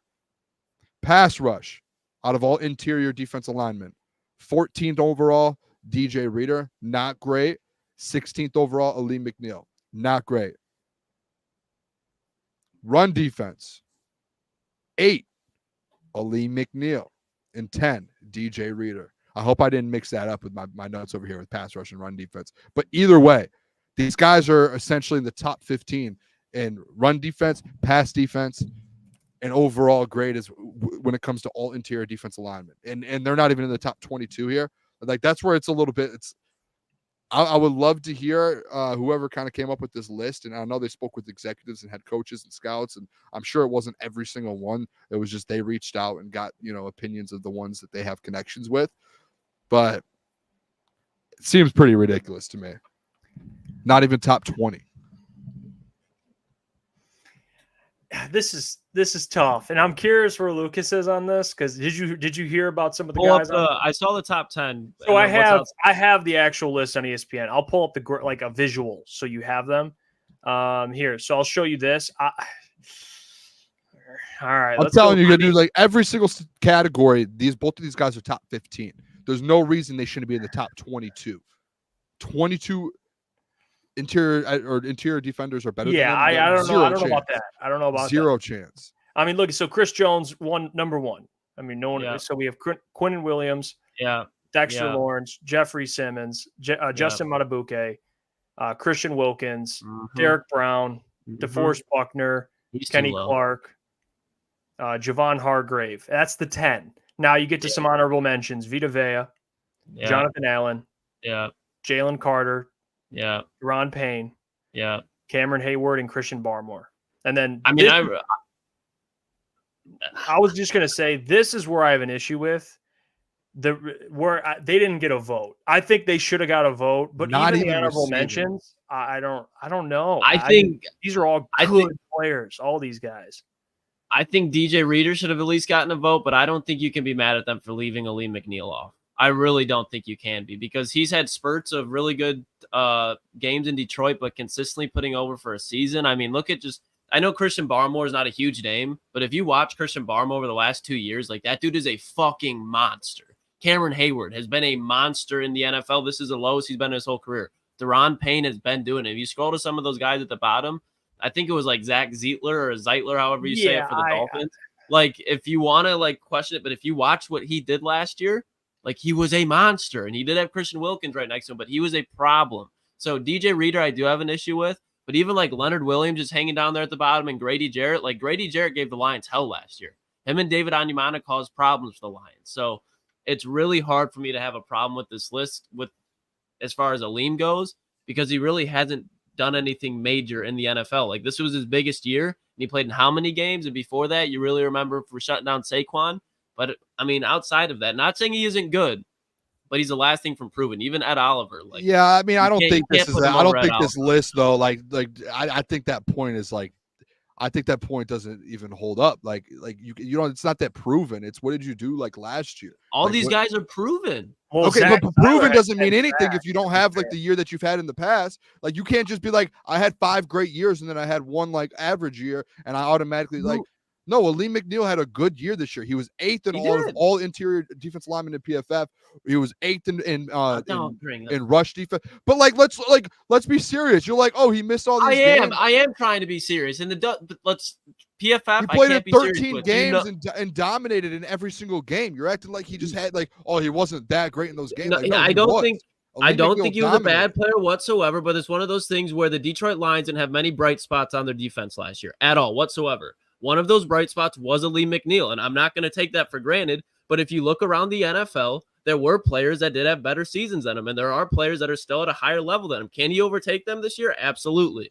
But even you look at like Eric Armstead, you're not. Last year, I'm taking Eric Armstead over Aleem McNeil without a doubt, and that's not disrespectful. Eric Armstead has just been a very good player in the league, and he had a good season last year. And it won't show up in the stats because their defensive tackles, like Eric Armstead probably had like 9 tackles for loss or 9 tackles he had total. 5 sacks last year. Like I think the guys that got votes, I said that's what I think they should have got votes. Easily should have got votes. Aleem McNeil should have got votes. I mean, the fact that him and DJ Reader. Yeah, I agree. But I will say the honorable mentions, I think those players are all better. That's my opinion. The votes thing, like a couple of those guys are like, okay, maybe DJ Reader and Aleem are better, but I don't really have an issue with the top 10 list and the honorable mentions. That's where I'm at with it. So even this, like Steve Wild's Barmore had literally one decent year. I mean, are we going to say? That's why I don't think it's like this list, like to Klotz's point, like, yeah, it might be those guys are on there because they're more proven. I just don't think that's how they should have done the list. And that's probably how the list was put together. Like, these executives are like, all right, who has been like, that's how it happens all the time. The NFL top 100 and like all these different lists when like, not just the players are voting for it. Even the players have came out and said like, this is a popularity contest. Like, that's what, like, all right, yeah, you're more proven. All right. And Aleem McNeil in the next 2 years, when he keeps consistently putting up what he did last year, he eventually gets on this list because he's been doing it for a while. Like, if that's the reason, then why isn't DJ Reader on this list? Or why isn't he receiving votes? Because he's been pretty consistent the last few years as well. And he's been proven in the NFL too. I think so. It's like, if we're going to make that point, DJ Reader should at least be receiving votes as well. It's the same. DJ Reader should have gotten votes. Yeah, I'm with you on DJ Reader. But that's the same. That's the same point there. But like Aleem McNeil, the year he had last year, he there's no reason he's not a top 20 defensive tackle in the NFL after last season. After seeing what he did last season. Yeah, I mean, what do you have? 5 sacks, missed a couple games. Like and I'm not faulting. I mean, he was injured. If he would have been healthy, he probably would have collected a couple more. But to Steve, and I love Steve, but you can't just be like, well, Barmore just had he just had one decent year. Like Aleem just had a decent year as well. One year he broke out and he had 5 sacks and he missed a couple games, but Barmore had 8.5. I mean, if Aleem had 8.5, we'd be sitting here going, oh yeah, for sure. Right. So like, I gotta be fair here. Like if Aleem McNeil had 8.5 2 years ago, and then last year didn't play as great. No, Barmore. Well, I'm talking about Barmore. Like, when it was hit, like, you see what I'm saying? I'm like, he's young. He's a young. Okay, he's young, but again, he's done it before. But like, let's look at what happened last year. What happened last year? Are we talking about overall? Or are we? Barmore had 8.5 last year. And then I think you said the year before. No, he had 8.5 last. And like, he's been good since he stepped foot. Like, you watch him, you're like, this guy's fucking good. And same thing with New England. They don't have many bright spots, but he is one of them for sure since he's been on that team. So that's my only issue. Is like, we agree, should have got votes, but I don't know. I think Aleem will be on this list. I will. He should be receiving votes. Both of those guys should be at least receiving votes. And I don't have a at problem minimum. with that. I don't have a problem with the receiving votes thing. I just think, man, you got a lot of good defense. Honestly, put into perspective how many good defensive tackles there are. I mean, it's. I guess, yeah. There's I mean, all these guys are good players. I mean, even looking at this list, I mean, even the guys that were honorable mentions, like Cameron Hayward, a season prior to this past season, he had back-to-back 10-sack seasons.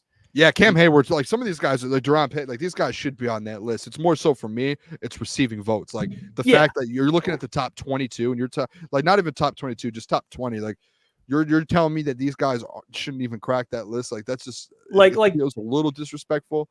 Like this the DJ Reader. I mean, I get it. I do. I don't have too much of an issue with that. I want to bring on Michael Gentry here. He's been chilling. I want to bring on the man, the myth, the legend, Mr. Michael Gentry. Michael Gentry, gentlemen, how we doing? What's up, brother? How you doing? How you doing? I was, I just got back home and then I started to watch the ending of the Tigers. Tigers going through a little rally right now. They were tied up. I actually don't know if they're winning now, but they were going into the 8th inning. So good game. Tigers rallying. How are the boys doing? You know what? We're solid, BMG. We're solid. Booner's fighting off the Lee McNeil and DJ Reader haters. Klotz, the hater. Jeff, no. you seen what happened to my DoorDasher, right? Yeah, well, your DoorDash, what happened? He got pulled over?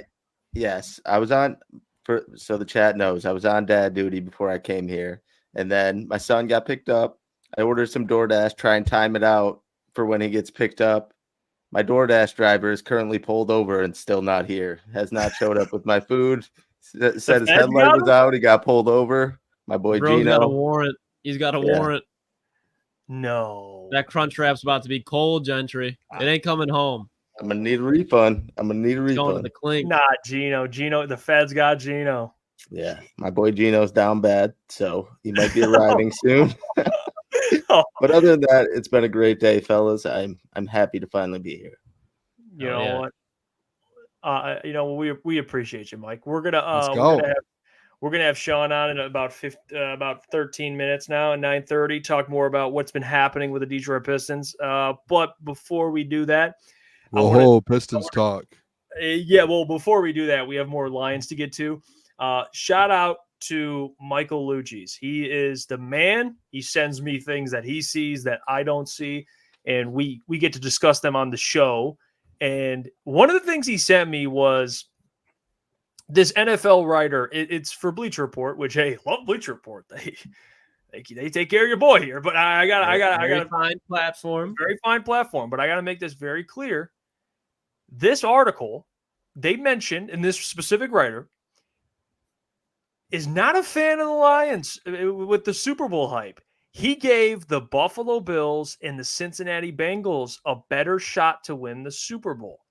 And his reasoning for that, and it's pretty lengthy. I'm gonna put this up on the screen here so you can read. Might as well the Buffalo short, it's the quarterbacks. Oh well, here's this. And whoever this guy is, let's go. It's probably Mike Florio. So it's the percentages. So he gave the Lions an 8% chance. He gave the Bills a 10% chance, and the Bengals a 9% chance.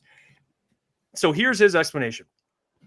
He says only the 49ers have better Super Bowl odds in the NFC than the Lions team that on paper is even better now than it was when it won a dozen games and came just a few points short of its first ever Super Bowl appearance in 2023. The overall talent level in Detroit probably trumps Buffalo and Cincinnati at this point.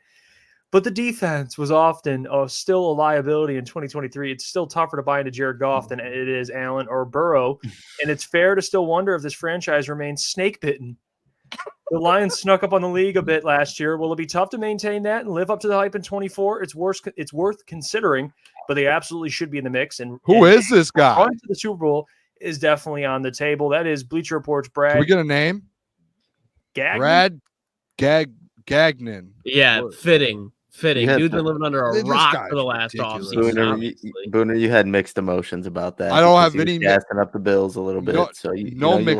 No mixed emotions. There's no world, and there's no world that I live on going into 2024 where the Detroit Lions have less percentage of odds to win the Super Bowl than the Detroit Lions right now. I don't even know. Brad what to think about this Brad guy. I mean, this is unbelievable. I mean, let's just look at this real quick. First quote: tough to buy in Goff over Allen and Burrow. Listen, buddy, you don't need to buy in over Jared Goff over Josh Allen and Joe Burrow. Guess what? You have the number 1 offensive line. You have the best running back duel in the NFL. You have Ben Johnson. You have Amon-Ra St. Brown. You have a top 3 tight end and Sam Laporta. He has everything he needs. You don't need to buy into the quarterback. Am I wrong, guys? Like Jared Goff. Am I wrong? Like Jared Goff is elite at like this man he makes plays when they need to happen. He plays off everyone's strengths. He manages a game. Now that's not a bad thing. He doesn't manage strengths or manage games, but he manages them pretty well. Jeff, you're distracting me so bad right now. I mean, I can't do this. I'm sorry. I mean, you took me out of my rhythm. I mean, Zach gagging on Josh Allen's nuts. I mean, Bon J, yeah, he's gagging on Allen's bulge like Booner. I had all. I mean, this is just unbelievable. Oh, well, I'm just reading the people's comments. All right, Steve says Kelly Stafford's burner. That's Florio cooking for sure. That's just that reeks like. Well, Jared Goff, he still doesn't get as much criticism as he deserves. Like how often do the teams that have, I don't know, the best roster make it to the biggest games? Like if you look and you're like, oh, Cincinnati Bengals, he talks about the Lions' defensive woes. I think it's, at least on paper, the Lions defense in going into 2024 is a tier above the Cincinnati Bengals. And you can argue the same thing with the Buffalo Bills, especially when you look at how many pieces they lost. Now, they did lose Matt Milano to injury last year, and that was huge for him. He's going to be coming back.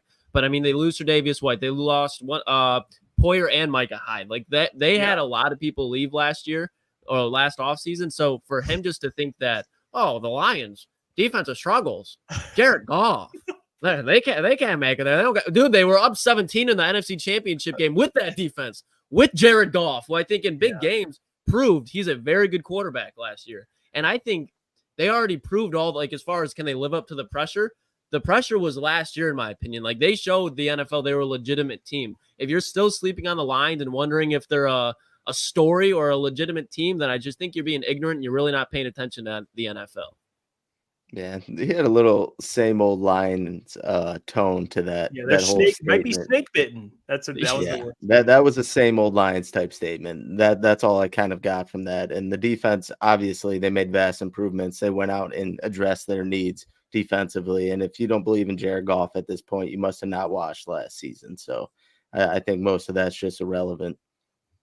Well, Boone, I'll ask you. I'll put you on the stand. If we're doing percentages, the Lions have an 8% chance, according to what's his name? Brad Gagnon, and the Bengals have a 9%, and the Bills have a 10%. How do you think the percentages should be divided or kind of changed between those three teams? What would you give the Lions? The Lions should be above both of them. They should be the 10%. And the other one should how would you cut their piece of pie, Boone? 20%? 25%? I mean, I guess that would be I would have to go with I'd have to know what like the Chiefs and everyone is, but like if I had to just look at those three percentages and split them up, I would give the Lions the highest percent. The Lions should have probably, if we're being realistic, the second or third highest percentage behind the Chiefs, and maybe right there with the 49ers. Like that's how it should be. I agree. Like if we're looking at rosters and everything, that's how it should be realistically. I mean, these are dumb excuses of just trying to get clickbait because he knows Detroit Lions fans, and we're going to talk about it, which we are on our show. They're going to fall for it, and which we did. We fell for it, and we talked about it. And now Brad or Bob or Bill, whatever his name is, now we're talking about him, and it's unbelievable. Yeah, okay, I like Josh Allen. I don't like the Bills. I don't think that the Detroit Lions are better than the Bills as a roster as a whole. Detroit Lions are a better football team than them. I would rather have this Detroit Lions roster 10 times out of 10 times than anything the Buffalo Bills have right now. So they should to me, Detroit Lions are expected to go win a Super Bowl. Buffalo Bills probably not. They're expected to go fight for their division. We're fighting for a Super Bowl. It's a 1 or 2 year difference. If you told me 2 years ago the Lions are ahead of the Bills, probably wouldn't have said oh whoa really. They are now. The Detroit Lions have officially passed up the Buffalo Bills. And that's just a fact. That's what it is when you look at the roster. So this guy being roster, like he clearly said they have a better roster. To Klotz's point, you have a better roster. you have a higher percentage of chance to win a Super Bowl. And if you have a roster like the Detroit Lions do with this coaching staff like Dan Campbell and Ben Johnson and Aaron Glenn, and like, you're going to win a Super Bowl. Fact, simple fact. Yeah, and are we factoring in the conference in which they play in? Like, they're in the AFC and you're giving them a higher percentage, and they could face.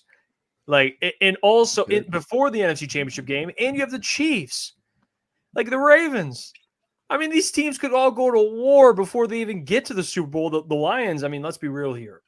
Eagles, I think they'll be better. It's really the 49ers you're looking at. Like, that's the team that I think, okay, that's the challenge. The AFC is an absolute bloodbath. I mean, I don't get the percentage. I mean, do you factor in the conference making the Super Bowl at least? Lions have a higher chance of making it than the Bengals and Bills for that exact reason. Like, yeah, take the roster out of it, just the conference they're in. Like, they're going to have to – in the Texans, too. I see Ryan in the chat. He's absolutely right. I mean, other teams that are in the AFC. I almost said it. Wild card, gritty, if they do. Very gritty. Super Bowl run. Oh. But you get my point. You got to factor in the conference, too, which the Lions, I think they have the advantage there. NFC it's a little better. But it's just weaker. I mean, no one would deny that. It's weaker than the AFC. We all agree. All in unison. I see Steve says Lions are better than the Texans. That's going to be a game. I don't know. That's going to be a game. I think they're close. Both rosters. Offensive line is what probably pulls it together for the Lions. But goddamn. Yeah, I would agree with that. Let's see. Herbert, Goff, and Mahomes by a landslide, the top 3 arms in the NFL. That's what? Okay, let's calm down there. Yeah. We love Jared Goff, but Jared Goff is not known for his arm strength. He's known for cutting up defenses, which is a skill. I'm not knocking him. Absolutely, it's a skill.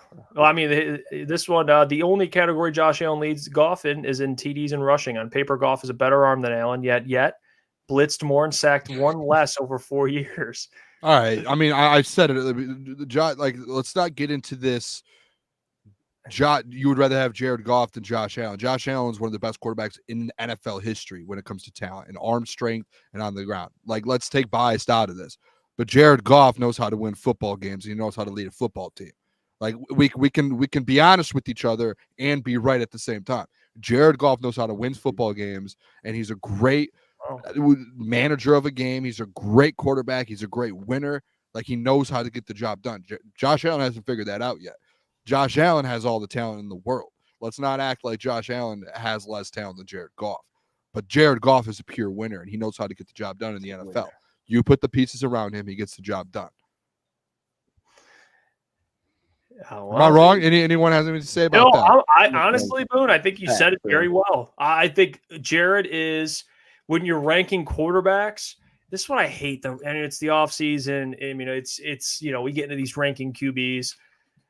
Jared, it is a great thing to have a top 10 quarterback. The Lions have that.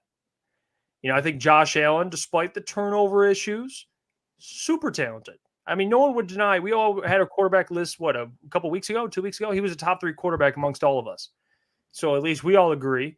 I know that's Booner's been very high on Josh Allen, but he rightfully so. I mean, yeah, the interceptions, I understand that, but like, come on. I mean, besides that, which is important, and Jared Goff's been able to overcome that the last couple of years in Detroit. He's barely thrown really interceptions. Besides, last year he had a little stretch, but hey, over that. Over that. Yeah, I mean, but again, this isn't me being a Josh Allen gobbler. This is just me being honest because I want. This is me being like, hey, guess what? I know football, and whether you're trolling or you actually don't think that, watch some football games. That's all. Like, it has nothing to do with anything. Like, I would like right now, I would rather have Jared Goff because Jared Goff has learned in the NFL how to win football games, and he's learned how to take care of the football. And on the Lions team, when you put the roster, like, obviously if you put Josh Allen on this team, it's Josh Allen. But like, winning games and interceptions, like, Josh Allen just hasn't figured that out in the NFL. Jared Goff has gone through that point of his career. He's learned how to overcome it, and he's done it. Now, if you give Josh Allen to Ben Johnson, maybe that's a different story, but we don't know that. Give me that, man. Sean McDermott's a crime. Yeah. Yeah. Brutal. So You I give don't him- think it's crazy I mean, what I'm saying. This is just obvious. Auteur. Auteur. I like that name, by the way. I appreciate him for joining. He's always in the chat. He's got data. All right. He's backing it up with a lot of data. I'm not going to lie to you. He said Lukas has never once came back with stats to back up the golf as a lesser arm, huh? Stats. I mean, you don't need stats when you're talking about an arm. This is why, like, I never come back with stats for anything hardly. You just got to watch the game and see, oh, Josh Yeah, I Allen guess. has the arm strength to throw 70 yards if he really wanted to. Jared Goff, probably like 55, 60. Josh Allen has the best arm in the league. That's like the worst comparison of all time for people to I throw mean, out there. minus Mahomes. I think Yeah. Herbert's up there as well. But then I you think got Josh Stafford, Allen- you got CJ Stroud. Like, there's Matthew so many guys that Stafford. have a stronger arm that can throw from different platforms, that can throw on the run. You don't Yeah, need stats for that. Like, Josh Tua Allen- throws for a ton of yards. Yes. Don't tell me that dude has an elite NFL arm. Like, no. Josh Allen literally No. might have the best arm in the league, him and Patrick Mahomes, and that's it. Like those two. Like, yeah, you could Justin Herbert, but like, watch the game. The arm that Josh Allen has is there's no one else. Like, It's actually a good point, by the way, with Tua, because he'll have a bunch of passing yards, but like, Throwing some ducks. yep. Throwing some Oh, ducks out there. I know someone that'll never throw ducks ever when he's behind center. It's Mr. Sean Murphy from half court. We're gonna get into some Detroit Pistons now. Ask about what's been kind of transpiring over not only today by the Pistons getting Paul Reed. Hey, told you about Paul Reed, huh? We talked a little bit about Paul Reed yesterday. It sounds like a 2K like generated name. Well, let's welcome in Mr. Sean Murphy. Sean, welcome to the program. How you doing, brother? My boys, it's good to see you all. Thank you so much again for having me. I definitely couldn't duck Booner or any of you guys the opportunity to come back and see you all. It's always good to talk basketball with you guys. So appreciate you having me. Oh, Sean, dude. you're looking good today. You're looking good. Oh, Booner, don't Sean. make me blush. Don't make me blush. So, Hey, Easy, Sean, easy. I want to ask about the Paul Reed. They claimed Mr. Paul Reed, very solid depth player. He brings, I think, a little bit of that around the rim defense, which they just kind of lack at this point. At least don't have enough of. What are your thoughts on that pickup? And just kind of, we'll get to Malik Beasley in a little bit, but just that conversation about who's backing up Jalen Duren, because we talked a lot about Nick Claxton. But what'd you think of Paul Reed? What can he bring to the Detroit Pistons? Yeah, I think Paul Reed is a really solid really solid acquisition. First of all, you look at the games played last year, Paul Reed, another guy who played all 82 games. So he's someone who's available. So when you talk about the best of, availability, that's something that he definitely had to his advantage. He has one of the higher blocks to minutes ratio in the league, blocks per minute on the court. Like, he's a really solid rim protector. He's someone that you can kind of play in a versatile, small ball five, someone you can play at the 4 if need be as well. It's going to be interesting to see. I don't know if he comes in right away day one and is just automatically your number 2 big. I am curious to see what they do with Isaiah Stewart and Jalen Duren and the rest of that big rotation, because I definitely think they're still not done. This deal does get them to their required salary floor. There's a certain amount of money that you have to spend in the offseason, but with the way that the Pistons have set themselves up, with the way that they've been patient and flexible with their cap space, they'll still have $20 million in cap space to play with. And they can use that to absorb contracts, to make trades, to acquire assets, lots of different things throughout the year. So I think the thing that's impressive is we've talked, other regimes have talked about wanting to help their players succeed, whereas Trajan Langdon was able to not only keep their flexibility with, really short-term contracts for just about every guy they've brought in this offseason. No one other than Cade is getting signed beyond 2 years this offseason. And on top of that, you look at the players that they brought in, like Tim Hardaway Jr. and Malik Beasley made more threes last season than the top 4 Pistons 3-point shooters combined. Yeah, So- that's gross. Jeez. So when you look at the fact that they were able to make those deals, and by the way, Malik Beasley, a 1-year, $6 million deal for a 41% 3-point shooter who's playing on a contender, a guy who, for all intents and purposes, in previous Pistons regimes, probably would have gotten a 4-year, $64 million deal. But they got him for 1 year for only $6. That's pretty impressive to me. No So doubt. so far, I'm impressed with what Trajan's done. It's I'm not comparing him to Brad Holmes quite yet, because Brad Holmes has earned his reputation. He has, like multiple years of history of doing this, but it's very Brad Holmes-esque of when he first came in, of getting players who can help, but also keeping that flexibility, not making too long-term of commitments. So he's not Brad Holmes. Would you say Stevie By No, tier as of don't. right now? come on. Would you say that, do John? I mean, I listen. I ain't Mr. I'm like Chance the Rapper. I'm like, do that hockey. That's about where I'm at as far as my hockey knowledge. But I would say he definitely what Stevie Y has right now. It's early, but I like what Trajan Langdon's done. Yeah, me too. Sean, I think you're going to be surprised here. I agree with you on this one too, with Trajan Langdon. And I wanted to ask you this. I wanted to bring this up too, because you would be shocked. I texted the guys on Saturday and I admitted it on the show yesterday. I think Trajan Langdon, what he's done in the last 2 or 3 weeks, I think he's already put together a better NBA competitive roster that we've seen Troy Weaver kind of throw together. And I know Troy 100%. Weaver took a different route when it comes to trying to get the money intact and go younger, but it was just constantly just young and developing players. Trajan already went out and obviously Cade, signing Beasley, signing Tim Hardaway, bringing in Tobias. You have Jalen Duren, Jaden Ivey. You still have all these pieces of SAR. Like, you have so many pieces now that are actually can play in the NBA, in my opinion. Do you kind of get that feeling then? Like, I know you brought up Brad Holmes, but like, it's a month in and he has a better roster than we've ever seen Troy Weaver do. It feels like right now the Pistons are like here, and I know it's so early and it's so hard as a Pistons fan and someone who covers a team to like be like, yes, we finally got something. But where are you at with the Trajan Langdon stuff?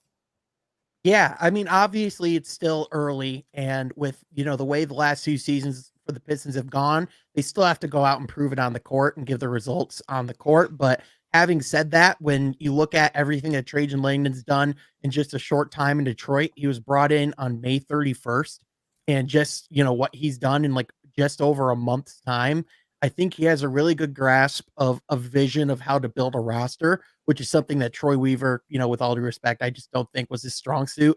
I think a lot of the times he just wanted to get the player that he loved and you'd figure out the rest later. Whereas with Langdon, I think he has much more of a vision of how to support those players, what an actual, like constructed modern roster needs to look like in the NBA. And, for Cade, like, the spacing last year was the equivalent of a broom closet. Like let's be honest. So for a guy like him who relies on his ability to play make, to put players in the position to succeed, he also had like second or third most potential assists in the league for like the vast majority of the season. That's telling you he was getting guys looks. They just couldn't make shots. So I'm excited to see not only what Cade can do with this with this roster around him, but also just how the national discourse changes about a guy like Cade Cunningham once they see a competent NBA level roster around him, because that's what they have. They have adults.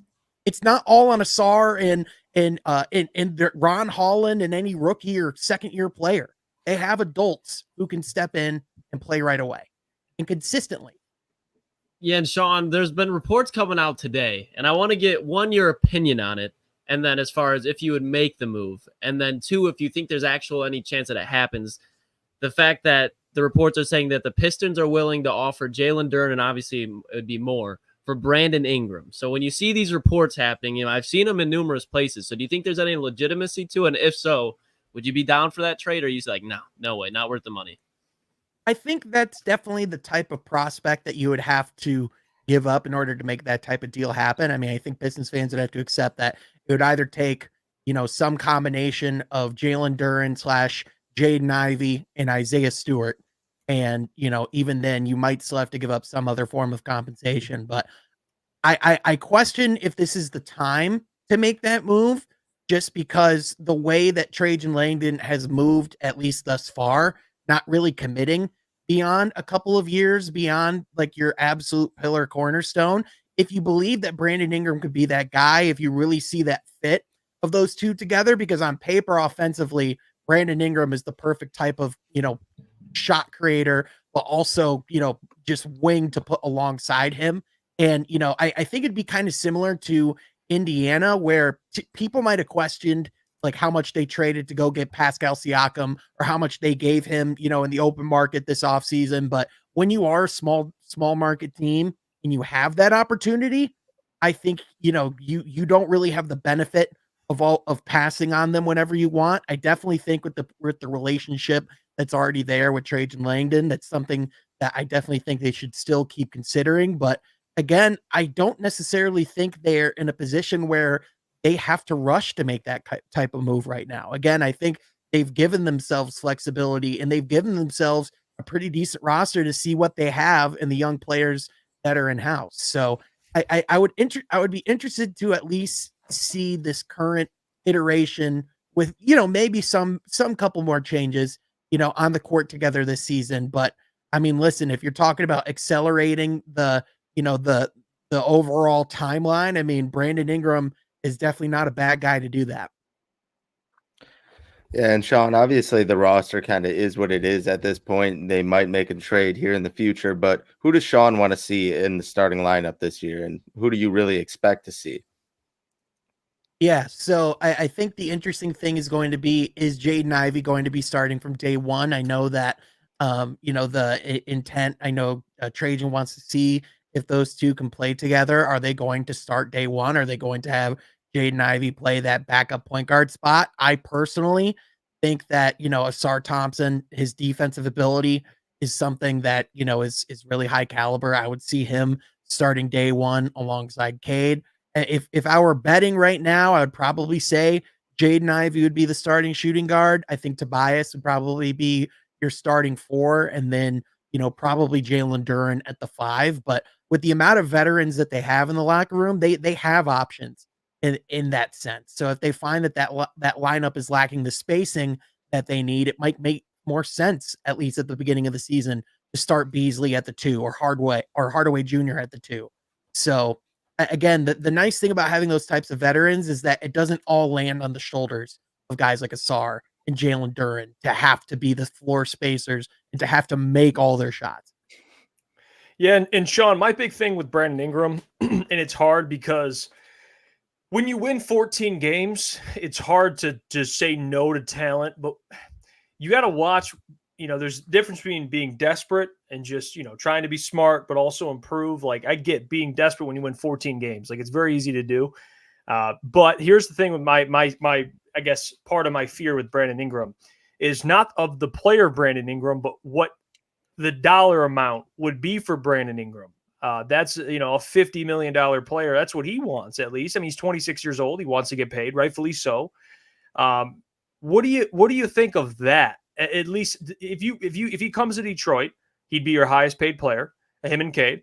And do you have faith that a guy like Brandon Ingram, if a deal does get done, because if anyone knows Brandon any better, it'd be Trajan Langdon, spending all those years with him, so he would have all the evidence he would need to make a deal. But do you feel comfortable with that, with him and Cade? Although it's a much upgrade, I will admit, but confidence that Brandon Ingram could be like a true, kind of like I guess what like the Celtics have, like play that Jaylen Brown role or Jason Tatum, whatever it is. Do you have faith in that at $50 million? Yeah, he's going to be 27 this upcoming season. So in theory, Brandon Ingram is going to be heading into, his prime, so to speak, over the next few years. Listen, there's a lot to like about his game. He's a great jump shooter. He's almost kind of like a Kevin Durant light in a lot of ways, but at the same time, he's really only played above like 60 plus games, half of his career. He struggles a little bit with durability.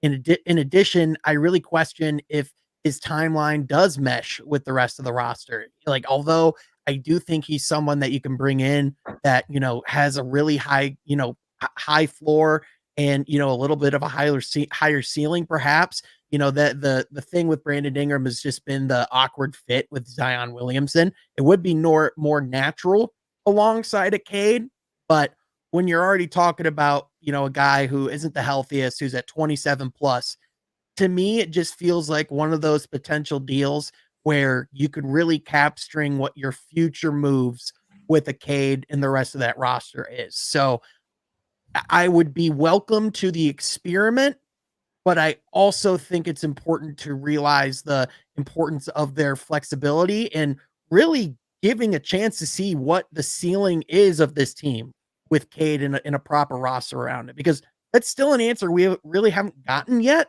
And so to make that trade right now, in my opinion, feels a little premature.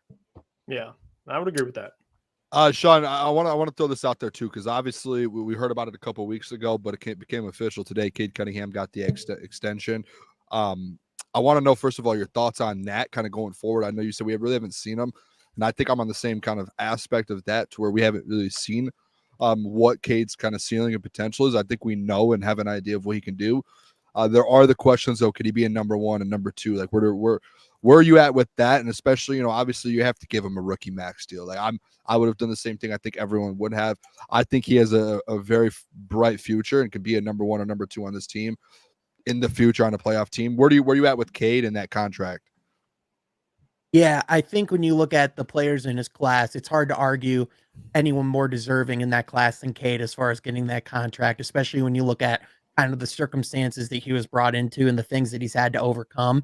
The level of play that he gave, over the last couple of years with the roster around him is something that, is impossible to not be impressed by. Although, yes, you want to see, Cade Cunningham, play more games. You do, kind of in the back of your head wonder about the health just because of that one season that he missed. When he is on the floor, there's very little to no questions about his basketball acumen, his IQ, his ability as a leader, but also just his overall skill set. He's rapidly improved ever since he was able to get into the league. And he was a different player from January 1 on the rest of this year than he was when he started. So, again, I think he's insanely deserving. I think there's certain players where getting that money is, a great thing. I think there's certain players where, you question what that's going to do. I think a guy like Cade is going to take that as an opportunity to just get even more locked in and to just get to the level that he wants to. I think it's very similar. Like Jaylen Brown this last offseason was given a lot of criticism, but he got that $300+ million contract and came into Boston a much better player, had his best season of his career, won finals MVP. I'm not saying Cade's winning finals MVP this year by any stretch of the imagination, but I think he's the type of player that if you give him that type of trust, you give him this type of opportunity, he's the type of player that's going to maximize it. So again, it'll just be good to see him with floor spacers and with adults on the court this year. I think it's going to give a lot more of a national, of the national pundits and the national basketball audience an understanding of how good this guy really is. As far as will he be a number one guy in a championship team someday, that's hard to tell. There's only like 5 of those guys in the league that have or can do that at this present time. But I tell you what, when you're looking for players to build around, Cade checks every single box of the attributes that you want. And especially you look at the glimpses of what we've seen to come. Like, there's no question that at the very least, Cade Cunningham will be an all-star caliber player. The question just is, will he be third, second, or first team All-NBA? That's really the ceiling. Agreed. We got a question here from, let me make sure I give credit, Shift God. Shout out to him. He says, Mailbag Sean, what is your projection of how many wins for the Pistons next season? Love that. What's the over-under, Mike? What was it, 26.5, 27.5? 28.5, and that's what I was just about to ask. Wow. I think 28. Pretty sure. What are we thinking, Sean? Sean, I know that's 28.5. that Sean, 28 wins to you probably sounds like a fever dream. You're waking up just sweating. you don't think it's real, but here it is. Here's the line, Sean. Listen, I think if there's a healthy Cade Cunningham, I think if the players that they bring in, are available and, play to the level that we've seen, I think 28 is very attainable. I don't think it's crazy to suggest that the Pistons could be at 30+ wins. And look, this is a really weak bottom of the Eastern Conference. The 2025 draft class coming up, you're seeing a lot of teams begin to position and tank. Cooper Flagg is another one of these, like high level type prospects that, teams are clamoring to get in position to be in. Teams like Chicago, teams like Brooklyn have moved to be tankers. The Wizards are going to continue to tank. So I'm not saying the Pistons are going to be a playoff team, but I don't think it's crazy to picture this team in the play-in picture and to potentially be playing some consequential basketball later in the season. I mean, that has to be the expectation. That has to be the goal. And as of right now, as of today, as currently constructed, I think 28 is really attainable. Yeah, I don't hate it, Sean. I don't hate it. I also don't hate you, Sean. I appreciate you. Thank you. I would hope you don't hate me at this Segue, point, Jeff. Jeff. Great segue. I'm glad we at least have Wild. gotten to that point. We appreciate you as always. Please go check out From Half Court. Linked in our channel as one of the featured channels. We do a podcast every single week. What a transition, boys. Give me a raise. All right, we'll see you later, Sean. We appreciate you. Appreciate you, boys. Sean. Catch you later. There you go, Mr. Sean Murphy, joining the My fellow. God, Jeff. Pistons. Hey, don't let me get hot. I was cooking there. All right? You're ice cold right now. Oh no. You're great. 2023 LeBron from deep. Oh no, that's good. That's good. Not big moment. 2011 LeBron in the finals, That's true. Okay. Thrown around by Dirk. fourth quarter. Stop. Yeah, I will admit. You didn't want to see Sean Marion behind the 3-point line. I'll tell you that much. Okay. Well, Shane Smith asked, "Is it true Josh Allen's on the trade block for a 6th-round pick?" Well, I don't know. He doesn't have he's got like a top 5 arm, I guess. So put him in the 6th round. That's fine. I mean, people were attacking Booner's take for saying he's one of the most talented quarterbacks ever. If you're talking about pure talent, he's probably a top 5 talented quarterback ever.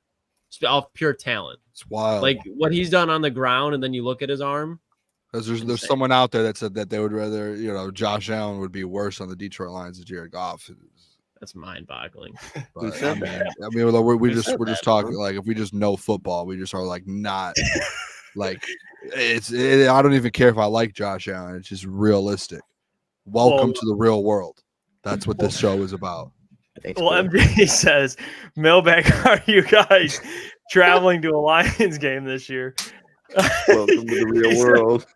I will not be. I will be downtown doing watch parties and watch streams. The boys might be.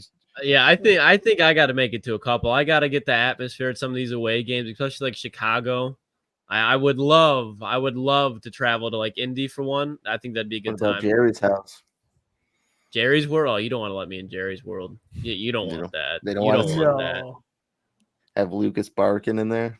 They're not ready for it. Oh, It's third down. It's third down for the Lions offense, and the crowd's loud, and you just can't hear anything because I'm barking over them. And they know what that bark is. They know what it is. Panay's digging his hand harder into the dirt. The boys are ready. The hog molly's up front. They hear the bark. Hand it to Jahmyr. 70 yards later, they'll be dancing in the end zone.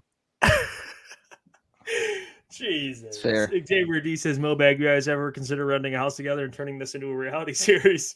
Oh, they don't. I want that offered it reality up. grade. I said let's do the what's that house? That TikTok house.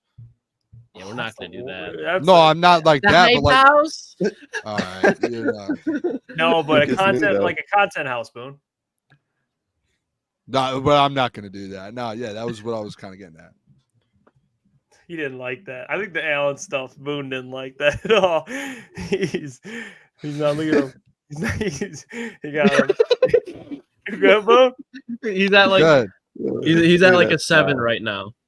Otur. I love saying the name. Let's see if Lucas is really earnest or a troll. Lucas, who has the more current, stronger arm, Golf or Rogers, the guy who beat all his Cal records?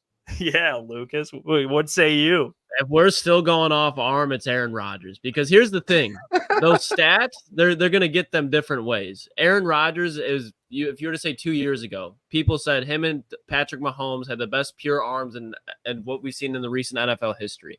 I still think he has it. Jared Goff has this very solid arm, but Jared Goff gets his production not by throwing the ball down the field, but by picking defenses apart, and that's a lot up here. Not so much physically, but Jared Goff. He's a physical talent. Obviously, he's an NFL quarterback, top 10 quarterback. But the strength of his game is what he can do with his brain. I think if you look at the Josh Allens of the world, I mean, he's just a physical specimen. Like he's talent. That's what he is. And Aaron Rodgers is one of the best arms of all time. When you talk about arm strength, he's probably still the same with Goff. And I think touch down the field is something that Goff does not have, and Aaron Rodgers does. I think Aaron Rodgers could make every throw that Jared Goff could right now. And I think there's still some throws that Jared Goff would not be able to make that Aaron Rodgers could. I think it just boils down to that.